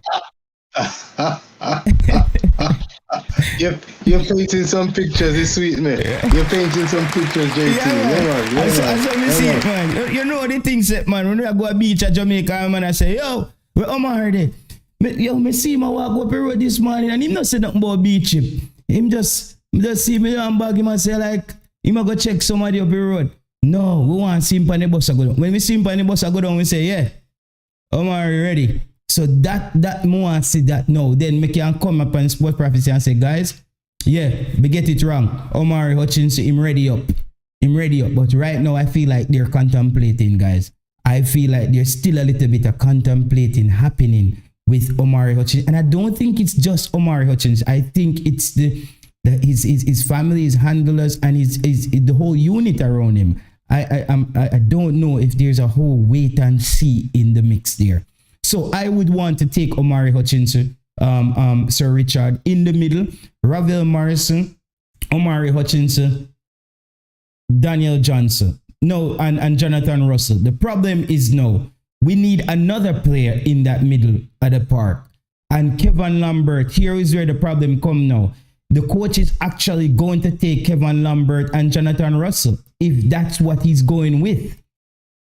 Because the thing that Kevin Lambert gives you, though he's a USL player, he's playing centre back in the USL. He might play centre back in the USL. So he's a player who can be versatile. So this is why I'm a fan of Richard King. I'm not taking Richard King. I'm not taking Richard King to this Gold Cup. I'm sorry. No, I'm not taking Richard King to this Gold Cup. Is this Mr. Special Edition? I don't know. All right. Somebody just joined. M-Ballin. Let me know. Clock in M-Ballin. Let me know if your mic is working. But I'm not. Yeah, can you hear me? Yes. Is this Mr. Special Edition? No, man. No. Okay. Mikey Ballin. Oh, Mikey Ballin. All right. Big up yourself, Mikey Ballin. Hey, I said Richie Pooh. Hey, you think you're sweet? Hey, go on. Bless up yourself. Bless up. No, me have to hear Richard. Oh, Mikey Ballin. Big up yourself, Mikey Ballin from over Crystal Channel. Big up the boss. Mikey Ballin in the building, guys. Mikey Ballin in the building. Man. Big up yourself. Taliwa and Rich Post Sports. Here you beat up Mr. Brown, but him number 2 right now in the pecking order. And we fall further down. Okay. You know what I mean? And the team I got the right way. Mm-hmm. I've been listening to about half an hour to you now. Yeah. And you said there's 2 surprises going to show up on Jamaica team. I hope it's 2 midfielder. You know, one I can guarantee you that one is gonna be a defender and one is gonna be a midfielder? Because I don't know, Jamaica can't produce and look at not good Jamaican midfield there Europe. In the diaspora, because a pure winger and forward we have, and everybody who are come is a winger or a forward. No midfielders, and what we're short of is midfielders. But who is the midfielder you would take though, Mikey? There's none. There's no good one. That is why there's that want to play for Jamaica. Yo, really cute. Really cute. Really cute. You know what I'm going, man. You know what I'm going on the ground. Really cute. Say JT, I passed Omari Hutchins up the road and he didn't give me any indication that he's going to the beach trip. Well, I don't know where Omari is right now, but we're dealing with midfielder right now. If we can find two more good midfielder, and I hope the coach can find them, we in good stead. Yeah. Because I don't think that Ravel is the man. Ravel don't work hard and don't do enough work on the pitch. Mikey, Ravel is becoming a liability. Not playing football. Guys, you know that. There was a Ravel Morrissey church on YouTube and I was a member. Of that congregation. But Ravel now is looking like him backslide. Ravel look like him backslide, people. It look like Ravel now preach again. Him look like him backslide because the member them right now we feel like we have to walk out on Ravel. Right now, I want Ravel there. But if let's say we had a Reese Nelson and we made the decision between a Reese Nelson and a Omari Hutchins and we leave Ravel Morrison, I could live with that at the point where, because he's not playing football. Well, this is the problem I think with Ravel. I think them keep playing him out of position. And that's and I think they should make a player play in position. You understand me? He's supposed to play behind. He's supposed to be playing behind the forwards. Yes. Him is like, let's say in American term, the quarterback of the team. All right. You understand me? Yeah. The man have depth passes and everything, but when you have him playing close to defense, it's not the same thing that. All right. So my Ravel member them say them still in the church. Big up Ravel member them. Stefan say him still a go to church. When Ravel backslide, or when we see Ravel up a dance before him go to church Sunday, and him still there at church.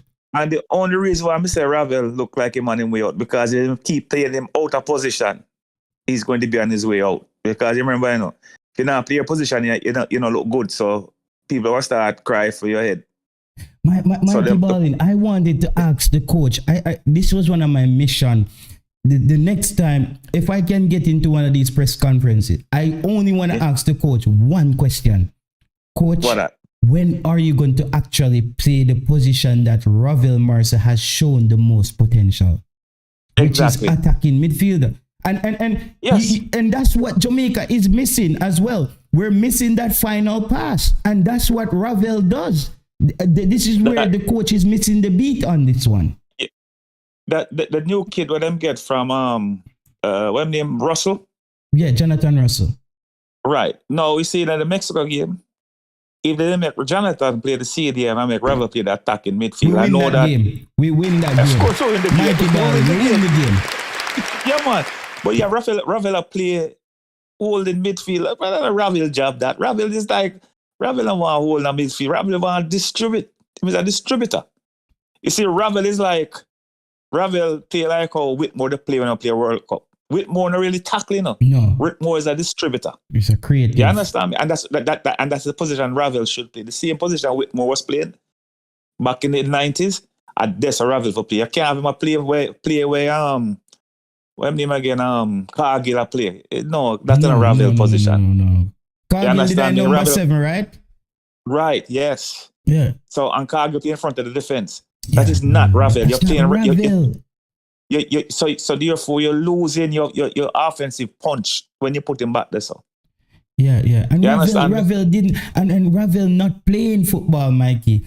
He doesn't have the stamina to play that position. I think was it Anthony Grant? I don't know who said it, but somebody said that defensive midfield role is one of the hardest roads to play when you're covering a lot of territory. And Ryan thing last Sunday when they had Low on him thing stream. Low tell me say when him play the position over in Korea. Mm-hmm. Yeah, the first time I begged the coach to take him off of the field because him tired of him no want to play that position there. Remember him play the CDM, everybody say Low for play CDM. You remember last year or year before last? Low say and Ryan screen that him say him no want to play the position there again. Him big at the first time on the field. That's a merit. Right. Yeah. Him say beg the coach to take him off because him tired. Mikey, I'm going to read a comment and I'm going to let you answer the question from Richard. Richard, cue up back that question you asked about the midfield. I think I gave you my 4 midfielders, but I still think there's a dilemma because I still would want to take Kevin Lambert. A lot of people wouldn't agree with me is I would leave Richard King and take the extra defensive midfielder because Kevin Lambert can actually slot into that CDM role or the defensive midfielder role. Though Richard King has the potential to play the CDM role, he hasn't played that role. Stefan said, I think the coach said, JT said Ravel does a lot of work off the ball and gets back. So that's why they use him deep as a CDM at times. Man of Valor says, Grant said it. Stefan says, CDM is actually very hard to play. A lot of work. Lanarisa says, from Argentina, Ravel has not done anything. He's not playing football, guys. You see, people understand this, training and run up and down round field and run round track a different fitness than the stop and go thing in a football. It's a different heart rate. It's not the same, guys. I promise you. Turning around, sprinting, run back, go forward, position. Brother, your body is moving in all kind of different directions. When you're running on a track, you're running straight, bro.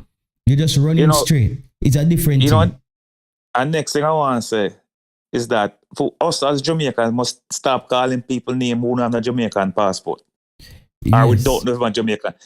Don't bother say, what did this person? Why this? No. Me do it sometimes. Me used to do it, Me used to do it, but me kind of look at pension now. Me used to do it too. Yeah, stop it. Because some of these Jamaican born players in Britain, the England is the first country, and if they're in the early 20s, the whole job is for them to play for England. When they reach 29 and most of them time up, then they want to play for Jamaica. That's how it is. Yeah. So when they're in the mid-20s, early 20s, and they're not a Jamaican passport, stop talking about them. You get them when they're 29, 30, 31. That's how it's going to work. If them don't get a call up on England side. Yeah, I believe that was the threshold. I believe that the threshold for a lot of these players are 28. When them reach 28 and them see the bus are left with the beach trip, this is some of them start grab them clothes. This is some of them broke their neck and come to some shortcut. I run. No. We are left to go to Kingston, you mean? Yeah. British Airways are left to go to Kingston. Fly. You not even want to go through custom. Yeah, but them have to go through custom. Them have to go through custom. You have to get that Jamaican passport. People, we know say we are Jamaican and we look on the Jamaican passport and say it only can carry go send kids. But for a man we are there in England, a Jamaican passport is a passport. Just remember. Listen, next thing, JT. Jamaican passport can carry to over 100 countries without visa. Said it have enough value. You know, they get about 100 countries in the world you can go on a Jamaican passport without a visa. You see that's something they do, Mr. Ballin. Me not really agree with you. People, me respect with Mikey Ballin. No. It's a fact. It's a fact on the internet. But may I tell you? Not on the internet. It's true. It's true. But may I tell you, in certain countries you go with a Jamaican passport, the brother them still give you trouble. No.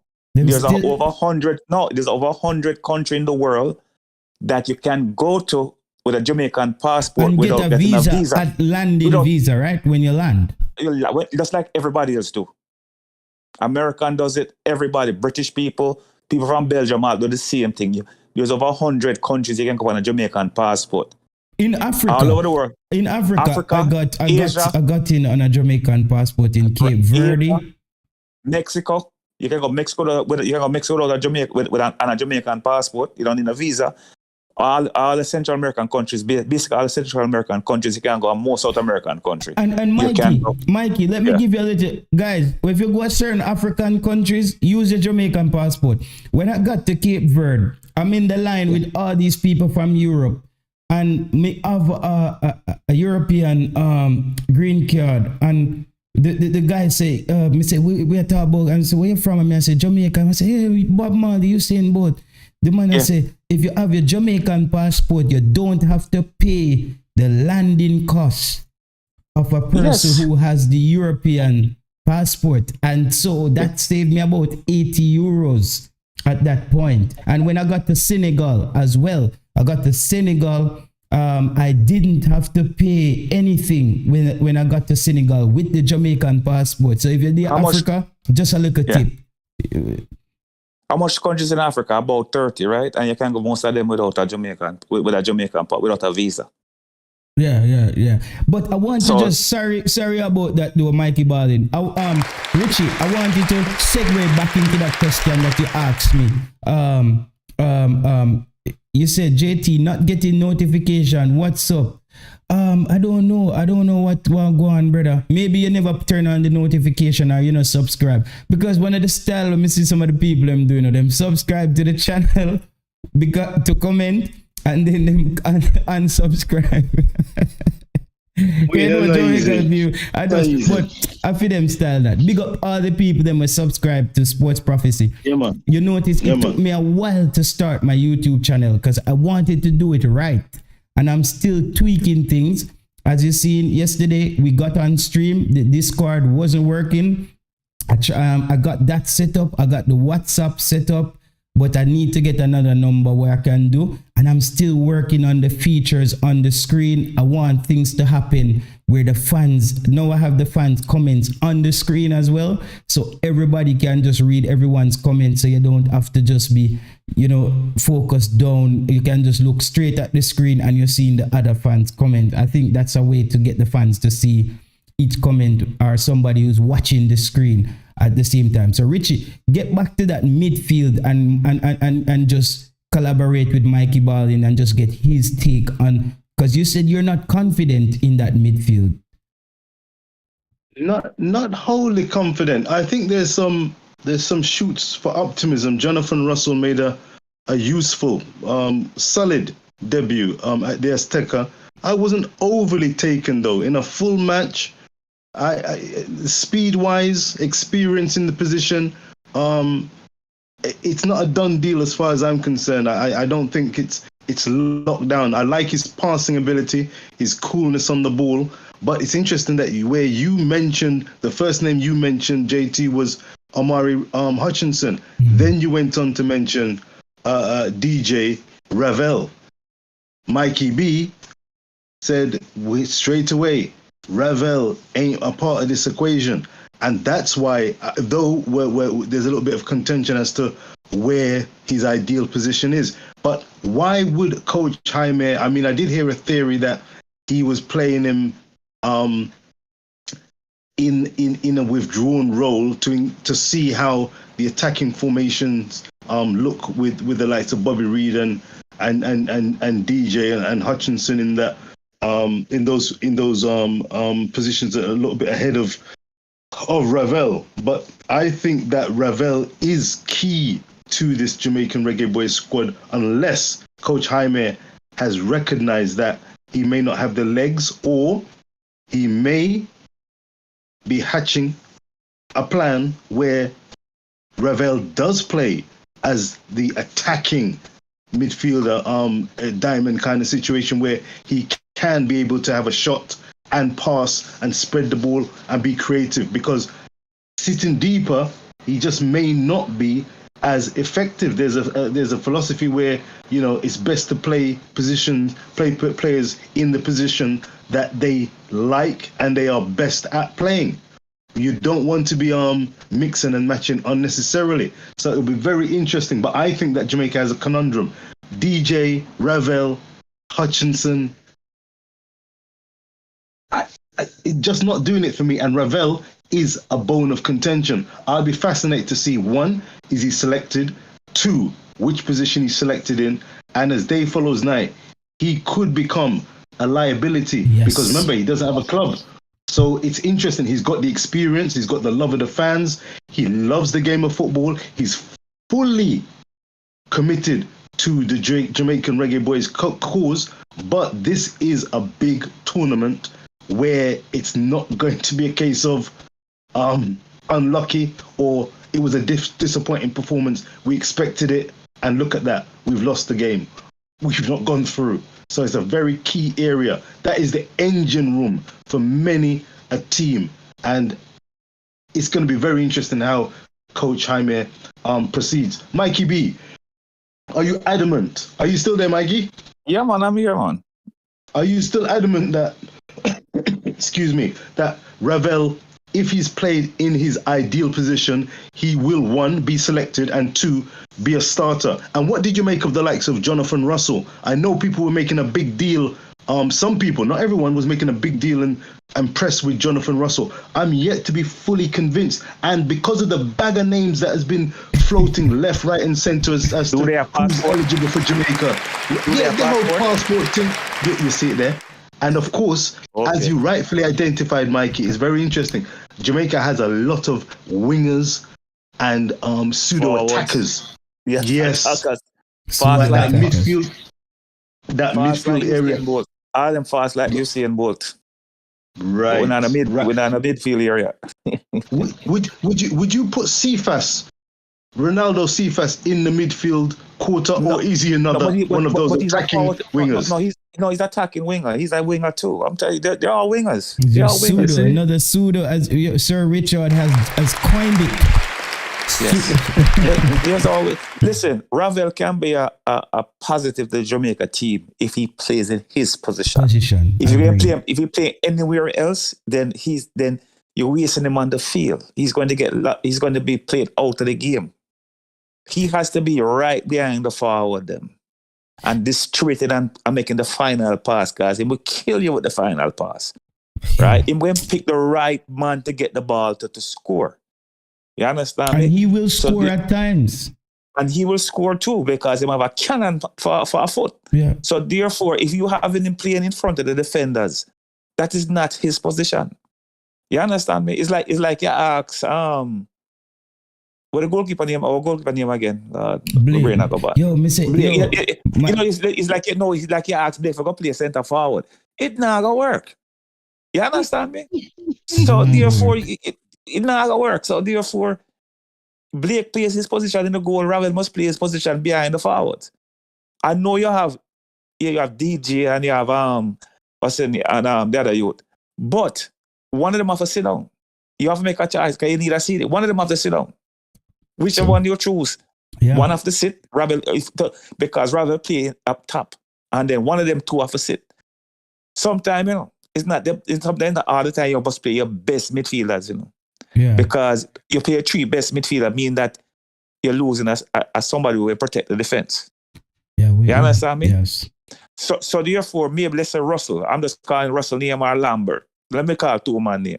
Maybe Lambert and Russell is the 4th and 5th best midfielder, But they're going to play their position, make them better than Ravel at that position. They can play behind the forward, but them can play where Ravel are playing now in front of the defense. You think that you think Jonathan Russell has shown the coach enough in that little cameo?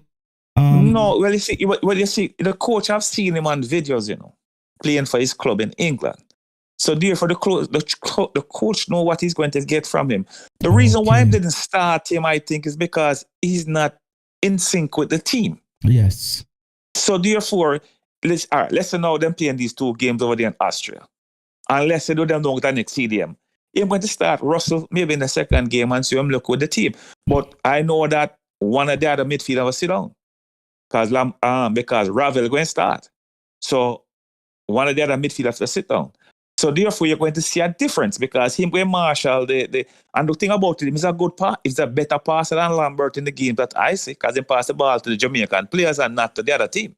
Not to say Labrador passes to the other team all the time, but him do make some bad passes sometime. Him pass percentage rate not as high, not high. So therefore, I would play, because I'm just talking off who have Jamaican passport. I not want to hear about nobody who went come or whoever. Because I don't know if you know, there's a Jamaican band playing at Japan who mash up Japan right now and can't make Japan team. You know that, right? I think Simon did a video on him. All right. In a Montego Bay. Yeah, man. Simon did a video. He used to play for the Japan under 21 and team. Big up Simon Preston. Anyway, the Jamaican them there from Mars, them there Simon Preston fan right, them. Right. Big up Simon Preston. Anyway, them there from Mars, them there dig uranium. Simon got draw them out of the pit. Find them, Simon. And it's midfield in play too, but I don't know where in the midfield in play. But he might play well in Japan, but he can't get in the Japanese team. But I don't think JF going to fly him all the way from Japan come to Jamaica come play. Yeah, he might cost you too much money. Yeah. I mean, but he has a Jamaican passport because he's born in Jamaica. You understand me? He's born in Jamaica. Man, you see, after this Gold Cup to Mikey Ballin, we have the opportunity to build a killer squad. You see, after this Gold Cup, Jamaica has the ability to be to build the number one squad in CONCACAF. No doubt about that. If we get it right. I hear people saying that Jamaica have to win the Gold Cup. They don't have to win the Gold Cup. No. This, you see, and this is what happens to Jamaicans all the time. They want to run before them can walk. Mm-hmm. The team is just getting together. Them play about 2 games together or 3 games together. You have to give them a tight. All right, I'm going to use a perfect case. It's a Canada team that reached the World Cup. 6 years this team that together. 6 years it take them to reach the World Cup. This is the core of the team. And we're going to take a team. We can take a bunch of people that play for all different clubs who never play with each other. Or I'm going to take them in. Them going to get them went jail in a 3-4. The Gold Cup, they went play 2 practice games before the Gold Cup and 3 games in the regular in the round robin. Then them get the knockout. How much games you think? How much games you think it? Mikey. Yeah. Mikey. Yeah. I look at this Jamaican team like you in your community and you run left everybody, you run left your little cousin them. Yeah. And somebody come call you and say, man, you go run against Usain Bolt, you know say you go win. Boy, you're good, you can't run, boy. You know say you go win.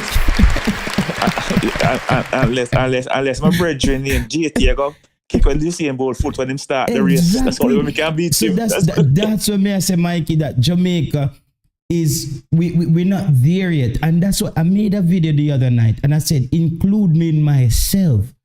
Are we expecting too much at this point? Too early? That was the video. For me, that video came from a true place as a fan. I said, I can't make a video tonight where me I beat a player, I call it a player. Me have to ask even myself this question and all the fans there. Martin Baker, 95 gaming, know yourself. Are we all expecting too much too quickly from this team? JT, this guy, know yourself, right? So that the guy I'm wait till I'm 28 is the guys them that have ambition or feel them good enough to play for England will not take a Jamaican offer if they feel they're on the cusp to play for England. And when them get to 28 now, them know most English coach now pick them at 28, 29. That's the threshold. They're going to then revert now and say if Jamaica call them or get Jamaica call them, have my passport, we're ready for play. But Jamaica could attack them from the 20 to 28. Them have, just like Ivan Toney, he left him top shot open and him get 1 run for England. What happened to him recently. Listen, Ivan Toney can have no betting app on him phone. If a domino playing on shop right now, Ivan Toney can walk on. Any team with good game in Ivan Toney can. No, I'm sorry for him still, I'm sorry for him still. I mean, the man a lose income, you know what I mean? No, man, he might go all right. Because we don't know how much he make, but you don't know how much he made off the income. Yeah, but also, the same thing happened in cricket too. The guy from Antigua named Devon Thomas, him a bet too, and him just get banned. Listen. from West Indies team. So He it look like a team going to sports anyway. long time. Devon Thomas.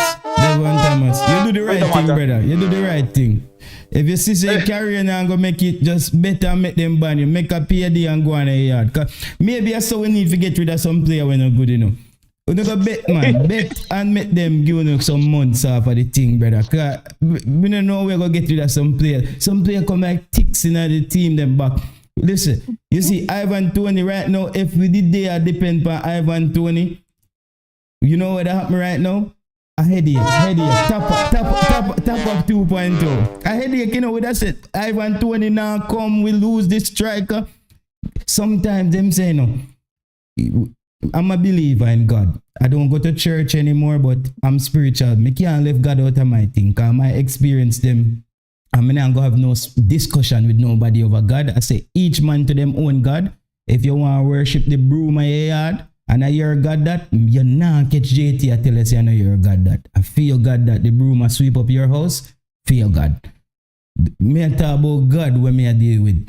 You see, more time, you're there on a path and you want something, but God knows you know it and no fear, brother. Sometimes in block off some part to put you in the right direction. The same thing there with Ivan Toney, say him no want to play for Jamaica and we stress out ourselves. See there right now, Ivan Toney wouldn't be playing for Jamaica. He wouldn't actually be playing for Jamaica. So sometimes, brother, and I think what I love about this coach, I think he's prepared to move on when some of these guys turn down Jamaica. Yes. You see me? It's the same thing Simo's doing now. Yeah, I think Simo's he's went to prepared. England and certain players he must and them say no. Him say okay. You know, okay. Him just go on and work. I think and then he's prepared. All of a sudden, you know, when Jamaica got to work, there's a rush. 98 for more British people want to come on Jamaica team, you know. But him just cut it out, him just take some and leave some off. You understand me? Right, to me, right, the coach, every player, not every player, but most of the players the coach should bring on this team must be under 25. Because you want them for 2 cycle. You understand me? You want them for 2 cycle. And therefore, I'm not saying a player is 29 and him sharp, I'm a tear up the net or whatever I'm doing. You can't pick him, but you want majority of players to get 2 cycle out of them. Yes, that's a fact. And so therefore, people like you see like a 20-year-old guy now who's a forward, they already have Mikel Antonio. You don't really need him because you already have a forward that is 31. Yes. Because you want a younger man. You want a man who's 24, 23 now. So when Anthony put up in boots, him dropping a slot. And Mikey, let me just people, Mr. United, know yourself, 95 gamers. Brother, una have to join the stream one of them 90, I know. Una can't, una always have some good comments and una have the Discord. Me know saying everybody like show them face on YouTube and thing. But una have to join the stream one of them time and give una opinion, brother. Because I know you guys also in the comment section and you guys also bring value to the show. Cause sometimes I read on the comments and it put it tripped me into another perspective why I have to look on things certain way. All of the commenters them properties for sale in Jamaica. Yeah man, you know, contribute in a big way, man. So sometimes this is why we set up the Discord. The Discord is not isolated to anybody specific. It's for the fans to be engaged. So you feel free if you click the Discord link and give a take anytime when I feel like, brother. That's what this show is about. Because you know how me operate. I answer to all the comments them in the comment section during the week because what I respect the fans them respectful, brother. Because me realize is how you approach people. I think the fans them get the drift of what I'm trying to do. What I'm trying to do is discuss the opinion. And we go back and forth about the opinion, not the actual person. As I said on YouTube here, we don't know each other in real life, so we can't discuss the individual. I like to discuss the opinions. Like here, Lerner Risa says, there are young players that have decided to represent us at a young age. But if it's the most prolific youth players, we can't be competing with England for players. There are no Why not? competition. Yeah. So no, I Why think not? yeah, and I think Lanaris, I think there's some I disagree with your opinion there. You see, the opinion me I disagree with. Here's why I'm saying, and I said this earlier when Coach Devon was on. I believe that whoever is doing the scouting for Jamaica has to be a good negotiator and know when there's that window when the player is vulnerable as far as to make that decision. When the that window there. You get me also, Richard and Mikey? That little window there where you know how to plunge in there and make the move happen. I went to the door. Opportunity. Listen, look, I went to tell you guys when the door went kick open. Yes, when them fire Southgate, the door went kick open for Jamaica. Watch and see. When that? So your mind tell you, Mikey. Whenever Southgate leave or they fire him, that's when the door going to kick off. A flood of players going to start come to Jamaica. You might have an ex-hawk though, Mikey Ballin, who want to cap everybody. You never know. No. But you remember, you know, before Southgate, you know, is a few black man play for England, you know. That's what I'm trying to explain to you guys. Richard Levi England, him know. All right. That's a good point. Coach. That's a good point. That's a good point there by Mikey Ballin. That's a good point. Listen, I have to. But I don't know if you all remember Johnny Barnes playing of the year. It's the best player for England side. Him only get 10 minutes every game. As I'm color. Listen, people who understand this, you know. Look at Blissett. That's what I name, Blissett. Look at all them great black players that were playing in England and couldn't get a chance. Southgate put more colored people on British and England team over the last 5-6 years than play for England in the last 20 years. Look like Toronto. Am I lying, Richard, or am I very close? No, you're very close. Exactly. So whenever Southgate retire, them fire him, and the next coach come, that will pick up a bunch of Caucasian people and start. You're going to see the Jamaican getting a kick off, and also all the other African countries too, and other Caribbean islands when they get the players at them, because they may find out now that the door is closed on them. No, but the door will kick off in the Caribbean. Yeah. I think for the door to kick off as well, Jamaica has to start winning. I don't think anybody. I don't think people like losers. No. But you must understand something. If you're Michael Antonio, unless you have a Mason Greenwood, I know him not have a passport, but a star player, right? When him come and talk about the vibes him have a Jamaica, you know. You ever heard the interview with play World Cup, won a game. What's name again? Light skin you play World Cup with Jamaica. With Dean Burton. Dean Burton. You hear Dean Burton talk? In him interview him say, listen, when I went back to England after I play World Cup, nobody could say nothing to me, you know. Because I play World Cup and them never say nothing. You understand? So and then I play on the international team with the All-Star team. Because I must remember the All-Star team. I don't know if you know that. That went and play against each other. People can't say about. So what's going to happen? People will gravitate to Jamaica because they might find out now them know them better than John Brown over here and Tom Harry, but yes, them can't get a call. But I think this coach that we have, Mikey Ballin as well. Big up yourself, Warren Webster. Big up Skywards, Kurt Boss. I think this coach that we have as well is going to play a major role in shifting that paradigm when it comes on to making Jamaica a more attractive product and the next thing these UK-based players. And for the door for kick off wide open, GFF have to do one thing. When the people then play, give them their money. Well, nobody ever ask 2 times. Come on, Mikey. Come on, Mikey. Come on. Never say it, man. Come on, man. Jamaica is synonymous to GFF. Jamaicans were synonymous to money problem. No, JFF, when the man them play and the check supposed to reach on the 15th, make it reach on the 13th. No, that not gonna happen. The check. I don't think.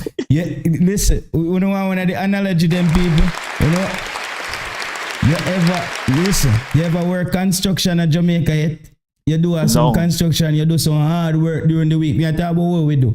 When you see the brother we are compare you, the man say, yo, brother, Me I say me I come from where Westmoreland and they tie up on the car bus. By the time I reach out the bank just a lock. Me I knock up on the door and the woman I tell me say we come back Monday. A Jamaica style that when they come in Monday. Get the paper and the same day, brother. You want to the bank door lock on his finger. Like I said, I will go back to it. I will sing it again, make everybody hear. Anytime Southgate leave as coach of the national team for England senior team, and a new coach come and start to pick him Caucasian player them, that is when the gate going kick off. Because people going to start to find out now. Because you remember, when all them black players miss them penalty the last European Championship, it was a big thing, all the fan them a lick out against the black, says the black man they miss and give it the game. And that caused a little shift towards other countries. And not only Jamaica, like other African, because England have everybody in there. So every black country have a players basically in a diaspora playing in England. Yeah. So you're going to see what's going to happen. You understand me? Mikey, one worse than that, we need to talk about Jamaica with money. We are building a church, brother. It's a church we are building. And brother, we are little youth, we are work hard. Brother, barefoot, we are mix all concrete, The brother, if you compare with Friday, the man same way the wrong pants. The money in the next pants up on yard. So a Sunday at church we get the money. So you can put it in the offering till. The man said the money in the next pants up on yard. Some criminal used to work for me. Brother, no, I just don't. You see, Jamaicans, we have something to do with the Jamaicans and Nigerians are some people who are too smart for them own good. No, because you see, what you must understand, JT, some Jamaicans are descendants of Nigerians. Yeah, man. Jamaicans and Nigerian, man. No, but some of us are descendants of Nigerians and some of us are descendants of Ghana. So we kind of mix up. So maybe that's why we stay so with money. Yeah, man. Oh, God, man. Yo, brother, Jamaica, man, thief all your money and help you look for her, man. Yeah, man. Yeah, man. Man, pick out your pocket at school and I help you dig down the place to look for your money. May I tell you? So you hear the story about the three men I walk down the street, JT? Yeah. One blind, one deaf, one dumb. Yeah, the blind man, see when the money drop, the deaf man hear it. Yeah, man. A yard style that, man. That man. A man with a man thief all your money and him never have money yet and you see him with bun and cheese, bread and butter. No, sorry, the story wrong. One naked, one blind, one deaf. The naked man said the money drop out of his pocket. The blind man, you say me here when it drop. And the blind man, the deaf man say me here when it drop, and the blind man say see it when it drop. Yeah, but you see, I think a lot of these players as well, Mikey, has accepted the fact that Jamaica, we just not there as far as monetary, monetary funding is concerned. You see, I'm different. You see, if me if I was, like say, born in the States or in England and I was good enough to make Jamaica team, and I'm playing professional in England or, in England, I play for a big club. And Jamaica call me, and the money never find. Me neither. I could have go without the money. Yeah. More than likely, me find a charity donate the money to a Jamaica. I really really need the money. Real thing. But but for some people, the money is important to them, and you have to understand that. Yeah. You understand me? But at the end of the day, Mikey, if England you come from, if me earn millions of pounds a year. And Jamaica give me $3,000 a game, which is, I think that's what they're paying them now, or somewhere close to that. Right? That's $3,000 a game that me donate to some charity at Jamaica every time I get it, brethren. Me don't want it. Yeah, well. Because I put my name on a charity at Jamaica and say, listen, every time I play, and even if I score, I give on an extra 3,000. Jesus Christ. Are you turn Mr. Stanford now? T20 Stanford.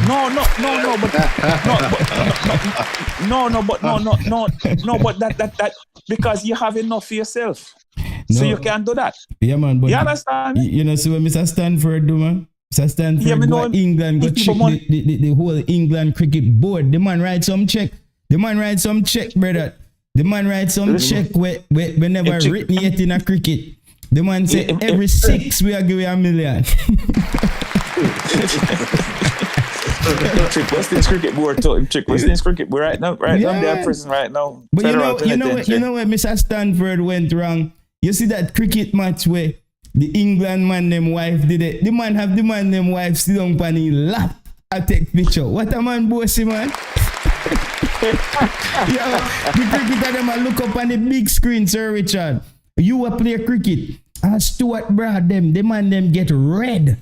The man them look up on the screen and see them wife sit down on Stanford lap. But it's a tale they don't understand what's going on, you know. Stanford bet on West Indies. Oh, so yes. if the wife them sit up on the lap, the Englishman then can't bat our ball. Them want to come off the field. No. I mean, but that, you know what Stanford say after the game? Stanford say he never knows that these guys have wives here at the game. He just saw some young love ladies want to take some photos.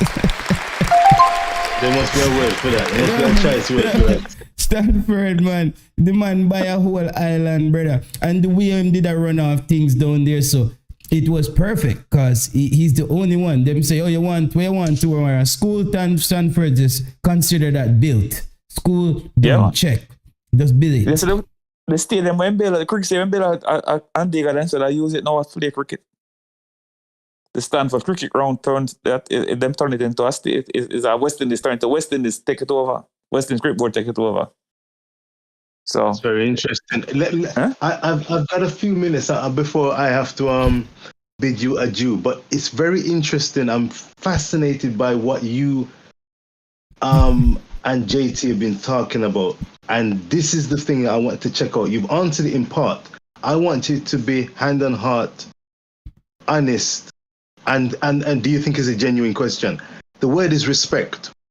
I have been interested at the reaction from Jamaican fans on social media, as well as the content creators, in terms of the respect that fans have for the potential players who want to represent or could represent Jamaica. I've touched on it before, and I'm going to come on for the first time on Sports Prophecy. I'm going to do something on Rich Post Sports about it, no doubt. Respect. And you're supposed to call me over there, Richie. Richie, remember, I'm ready when you are. Full respect, JT. I really appreciate your support. Thank you so much. I appreciate that. I get the feeling sometimes that aside from the fun and jokes, amid the fun and jokes, there's a disposable flavor and feeling towards Jamaican players who may want to represent Jamaica. It's as though you can just call out a bag of players who potentially, you mentioned one from Japan, all right, too expensive, can't afford to bring him over. Just like that, indispensable. You have to call out another player, passport issues, well, all right. In the meantime, this one eligible. You have the guy from Hugo McNeil, I think, from Everton. Oh, he's eligible. You have this one, Mason Greenwood, we've talked about earlier in the show. Yes, he's eligible, coming over.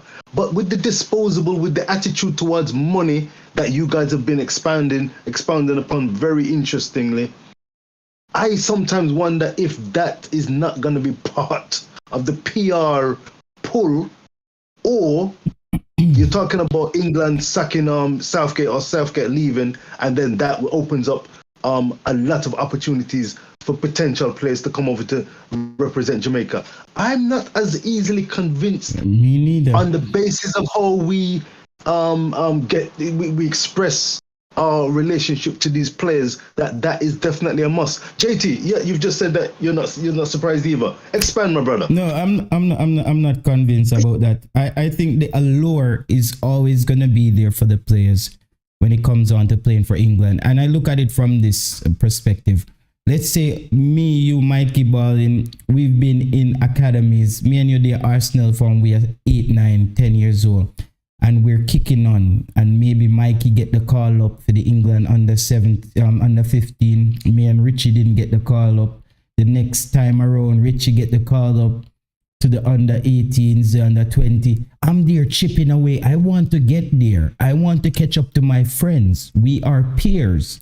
So that at times there's these competitions happening. It's friendly competition, but you see your friend that you came up through the academies with getting that call up, and you want to make that next step too. So even a Saka, let's say a Saka and a Omari Hutchinson was at Arsenal, and they were in the youth program. Omari Hutchinson would have wanted to get to that level because that was somebody he was rubbing shoulders with. I can do it. Right. You get what I'm saying, Richie? I get the point. Very good point. Go ahead. Yes, very good point. I think there's a social side to it as well. So it can even come off to some of the players like, oh, you're just not good enough, so you end up a figure player Jamaica. Because at the end of the day, Jamaica isn't winning. It's not like, let's say if Jamaica was playing like a Morocco, the decision would have been so easy. All right, wait a second, JT. How much people that was actually born in Morocco was under a Moroccan team? No, but that's what I'm trying to say. That's what you say. Moroccan team was made up of is a French team was the Morocco team. Yes. French-born Moroccans were agree with that, Mikey. What may I say is I'm talking about the end result. The end result of that. No, but you keep saying Jamaica not winning. But Jamaica record over the last 4 years have a winning record. They win more than they lose.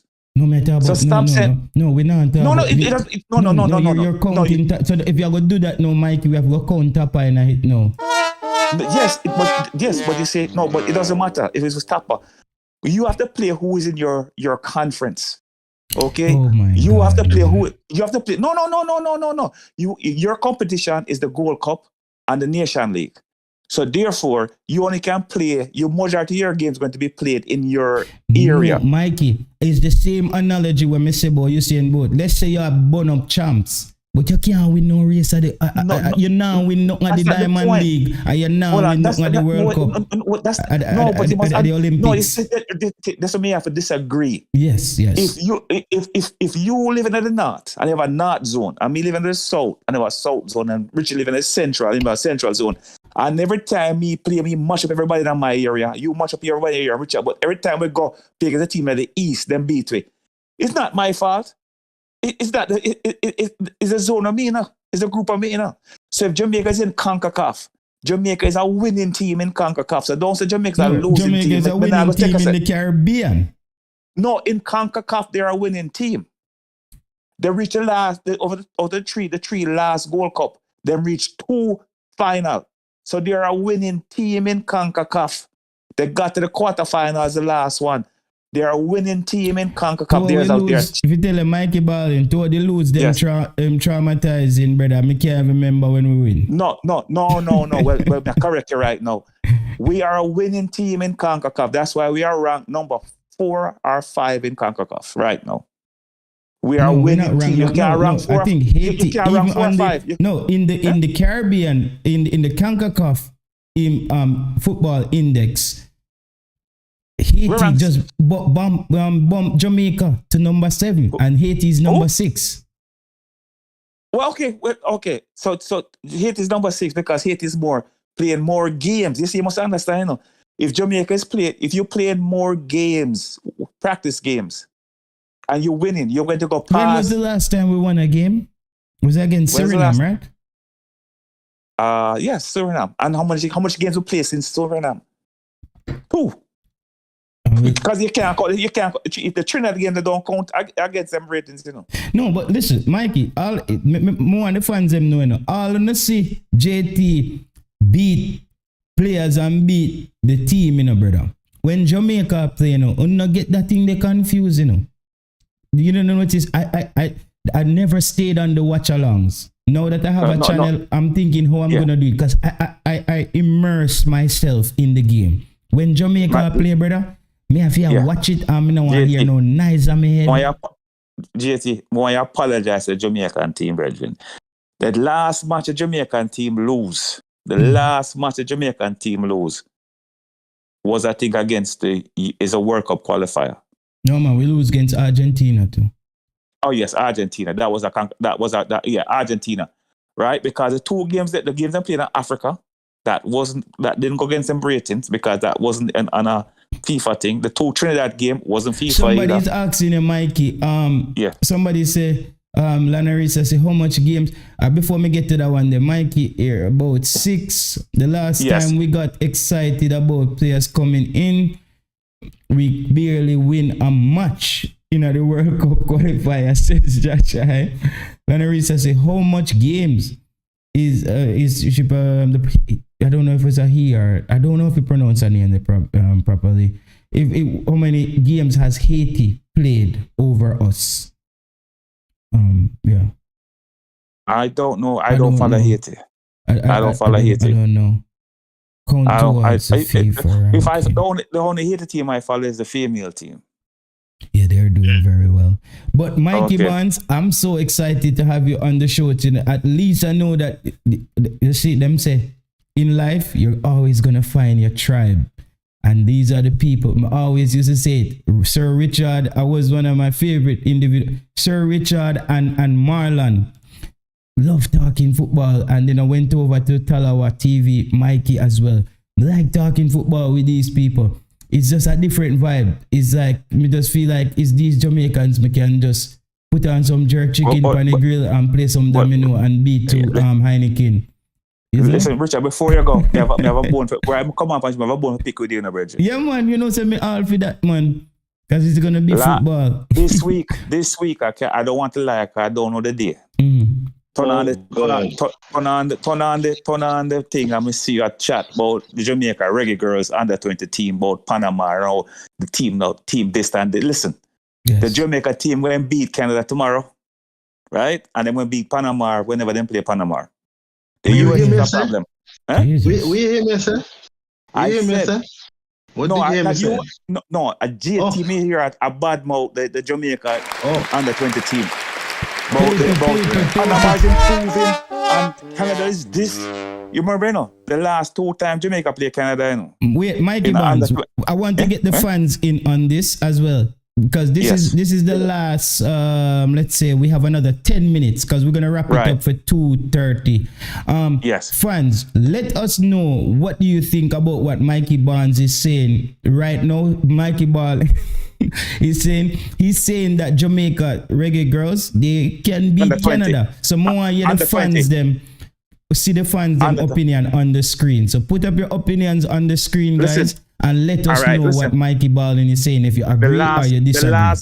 The last time Jamaica under 20 played Canada under 20, the score was 1-1. Mm-hmm. The time before that, the score was 3-1 Jamaica. For the last 2 games, who have the better record? Jamaica. Big up, Jason. Check your facts. Mm-hmm. Check your facts. Jody Brown team beat Canada 3-1. Simmons, that's playing on the senior team now, and McNamara team, high with Canada 1-1. The last go arounds. I know we're going to beat them again this time. So please, JT, stop saying about team going up and team doing this.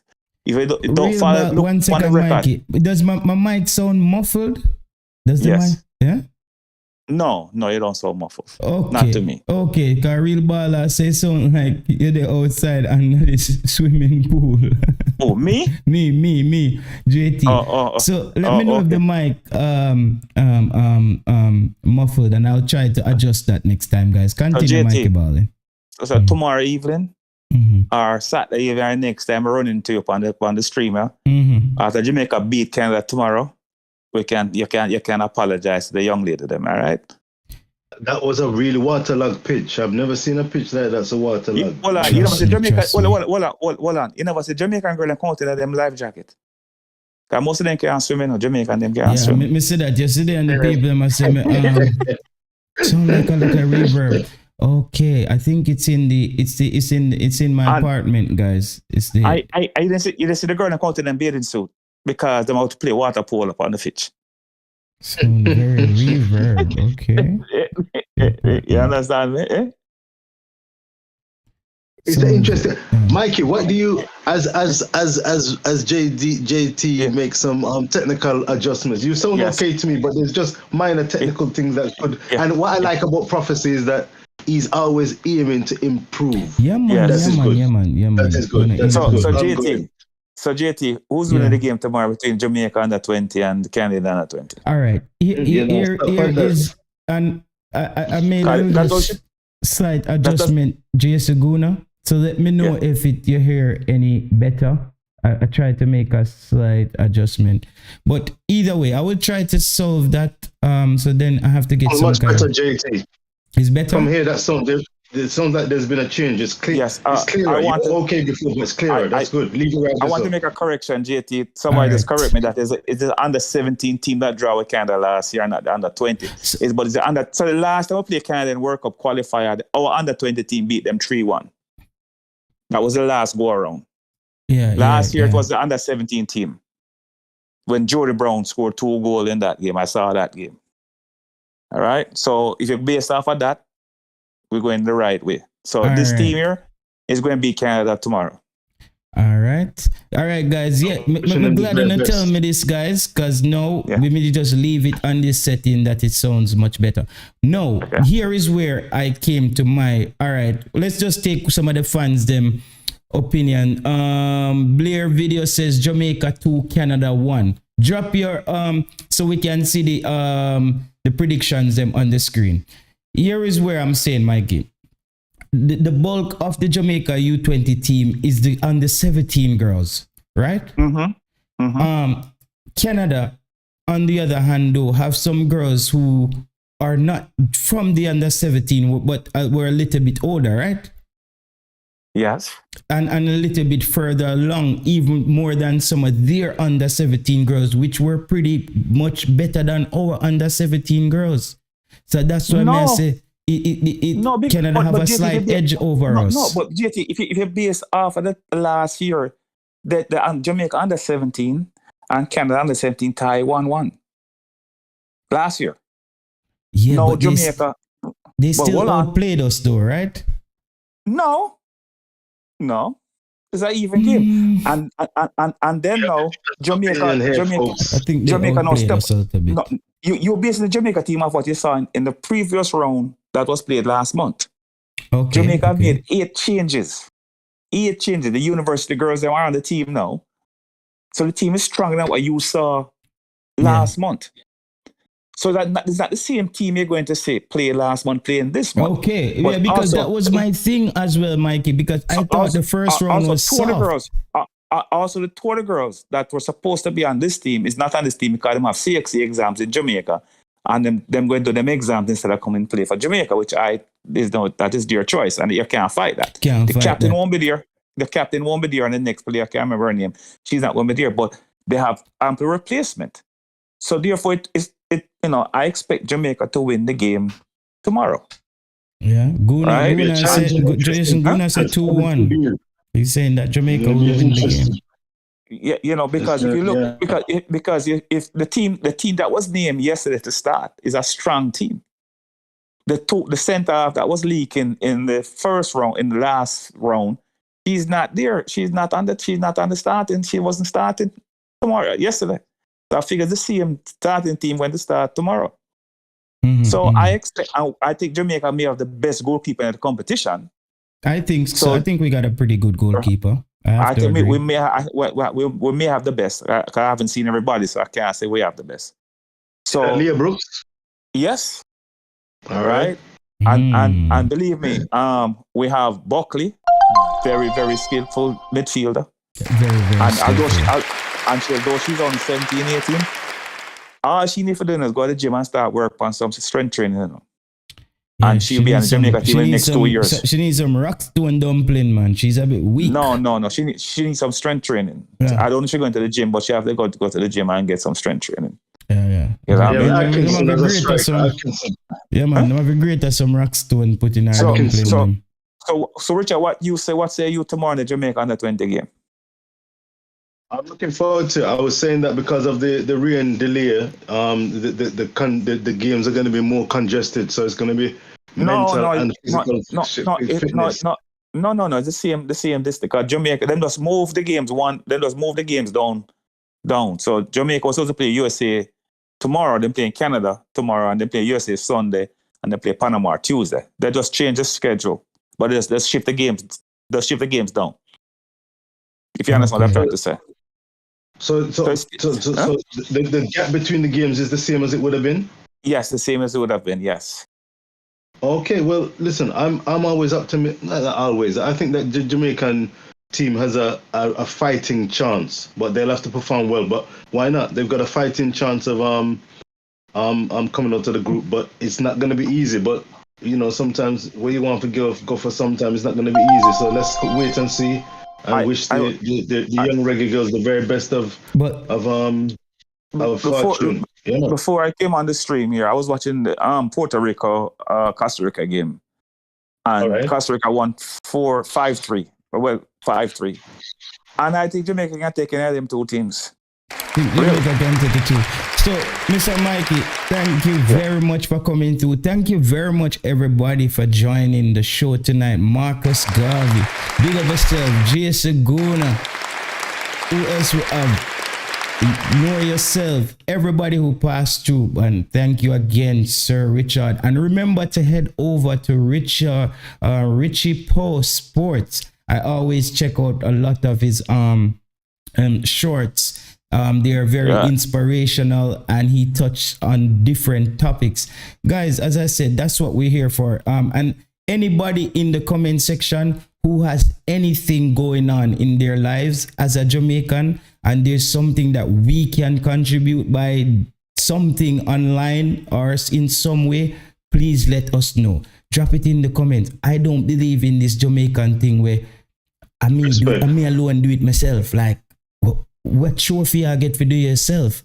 They don't give people trophy for do things themselves. That's why every race is moving forward. Guys, we have to get better at supporting each other. Whatever we do. JT, yeah. JT, where your grandmother never tell you say one hand can't clap.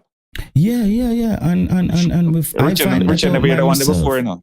Yeah. And Richard, you heard that one? You heard that one before, Richard? Eh? Yeah, man. One hand can't clap. So we have two hand clap right now. Two hand clap. And them say, what them say? If you want go far, if you want catch fast, you go by yourself. But if you want go far, you see, you go with other people, because you're gonna need help. You're gonna need support. So anybody who's as a Jamaican who's a young entrepreneur or whatever in the comment section, and you need some kind of traffic. It's not a lot of us here, but guys, a click of a button on my phone, it doesn't hurt my feelings.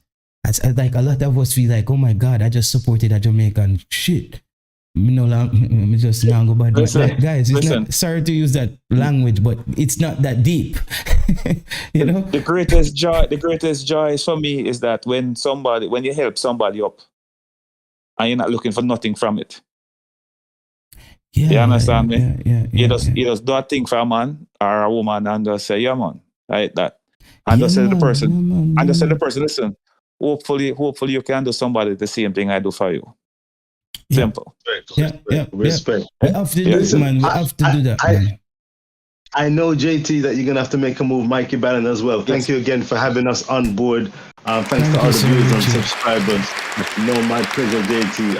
I just want to see, with the spirit of magnanimity and peace and love and vibes, I want this to be arguably the decider between yourself and Mikey and the viewers and subscribers. I want to see who's got the real reason in here.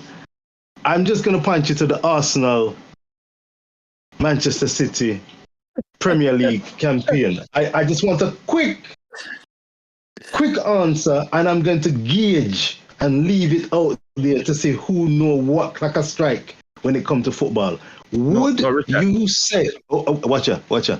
Well, Richard. Before I must apologize to you in advance before you say anything. I told you about 6 weeks ago that everybody must have stopped playing football because Arsenal win the championship. You remember I said that to you, Richard, on the phone? You remember saying that to you? I know. Just say, because I said, Manchester United stop trying. But I cannot believe that somebody punched Arsenal 4 tire. Go ahead now, Richard. No, man, Arsenal, Richard. Let me tell you, Arsenal now. Arsenal, guys, are you ready for the analogy again? What I'm saying, we have to go. Hey, this is gonna be one of the Sports Prophecy TV analogies. So, Arsenal is like a man will find a lotto ticket and him a watch him TV and 4 of the number them call out and him not catch the next 2 number. Him lose. He nearly win, sir. He nearly win because Arsenal has overachieved. Arsenal wasn't supposed to be there where they are right now. You know what I mean? Oh Lord. No, Arsenal wasn't supposed to. What is this person? Richard Green said, "Bro, your thumbnail can be viewed as divisive." What the hell? I mean, just put some Jamaican play up on the thumbnail, brother. I don't know. Yeah. Well, sorry about that, Richard Green. But just Richard Green, drop something in the comment section and tell me what I can change and what I can do better. Because I just put some Jamaican players based on the topic surrounding the thing. Yeah. But as the Arsenal thing, as I said, Arsenal is like a man with a walk and him find a lotto ticket and I never him buy it because Arsenal wasn't supposed to be this good this quickly. That's the thing. So they overachieved. Them get 4 of the first number in a lotto ticket and the next 2 numbers them just go so. Arsenal. Man City come in with a round of applause. Man City though, they deserve it. And you know, anytime it comes down to this part of the league and Man City need to win the last couple of games, you don't want to be doing this with Man City. No team want to do. They're good at this. This is what they do. This is what they do. JT, JT, I tell Richard about 6 weeks ago that everybody can stop trying because Arsenal already win the Premiership. And somebody have Arsenal 4 tire and the car broke down. Run off a road. Yeah, can't believe it. And one of the biggest collapses, you know. They didn't collapse, you know. They didn't collapse. You know, they remind me of the Indianapolis Colts when they had Peyton Manning. They they were this lightweight built team that can get a touchdown in no time with that kid, Marvin Harrison. He was a wide receiver, top wide receiver. Yes. And they had the next guy on the next right hand side there. The next right receiver with the dreadlocks. But them guys they're dangerous with the Colts, and them have the guy named Clark as them tight end. Yeah. The Colts went up against this Pittsburgh Steelers team with Jerome Bettis, who wasn't slated to win anything. Yeah. And they had a rough time. I don't even think Peyton Manning scored a touchdown. So you see, Arsenal, it was this lightweight team that was built to score a lot of goals. But I knew when Jerome Bettis started run the football, which is Manchester City, at the end of the game, them are going to drain the clock on Arsenal. Arsenal now has a great platform. They have a great platform. I think they need to get another rough player on the team. I think the team is built it's too much of a Ferrari. It needs a Mustang they need something from a Mustang. You need a Mustang parts in the car there. We get over the top. And that's what Reggie Wayne, Adrian James, he was the running back as well, Jason Gona. Yeah, man. Yes. They star up college too. Them time that we are watching football and we watch all sports. But yeah, so they need that. Like my team, Liverpool, the best thing for me this season was seeing Trent Alexander get a chance to play midfield because he can be one of the best. He can be one of the best. But Arsenal, I would feel disappointed as well because they got so close. But they have to understand that they overachieved. They had a lights out because every time we all kept thinking, when is Arsenal gonna drop the ball? When them are gonna slide? And they just kept holding up. But Man City was like that Usain Bolt in the race. Him just gonna get you on the last couple. He might just gonna get you right. The last stretch. That's what happened. So good show though, guys. Good show. I love that description, JT. That shows that you have footballing acumen. Mikey Ballin, do you agree with what JT just said? I loved and fully respect what he said. In other words, in short, Arsenal, viewers and subscribers, listen carefully. Grimy Reggaeboyz Nation, grimy, yeah, wagwan. Arsenal did not bottle or choke. No. They had an outstanding season, overachieved, and are in a good place to press on with an additional few members to a squad that they can compete even more effectively in the coming season. JT, I salute you for your summation. Mikey Ballin, do you agree as we say good night? Yes, I agree. Yeah, man. See I there? agree. What? Unanimous. And Wonderful. Jason Guna he said Arsenal will spend the money and forward stronger. I trust Edu and Arteta. Yeah, man. Arteta, Arteta. But you know which team I'm excited about next season? Oh. Is Aston Villa. I love their coach. They look like they're getting to where Arsenal was. So they just need to make. I don't think they will have the money to make that big move, but they look like they're gonna make life difficult for a lot of teams next season based on how they're shaping up right now. If they build on what they have at Aston Villa right now, I think they will be a top 5 team next season. They finish the season well, man. Yeah, man. We hope it's not the West Ham effect, because last season, you know what I mean? We hope it's not because West Ham overachieved last season as well, and they got so bold that they changed their playing style this season. Like them want to win the league. Them nearly gonna drop out of the league. Hey, you see the Premier League? Don't play with the Premier League. You see Nottingham Forest, we give you a 3 when you want to win the champion. Hey, don't play with the English Premier League. And Nottingham Forest will back you up and stay up. That's just the EPL, and that's why I love it, man. Before you go, I don't know if I'm going to see you before Saturday. I hope that Amari Bell gets in the Premier League. I hope Luton win come Saturday. Luton Town against Coventry for a big payday and a big opportunity to make the Premier League. Premiership, Luton. Yeah, big wow. Finals. Yeah. Well, not finals, the playoff to That's get into the big. Premier League. Casey Palmer for Coventry.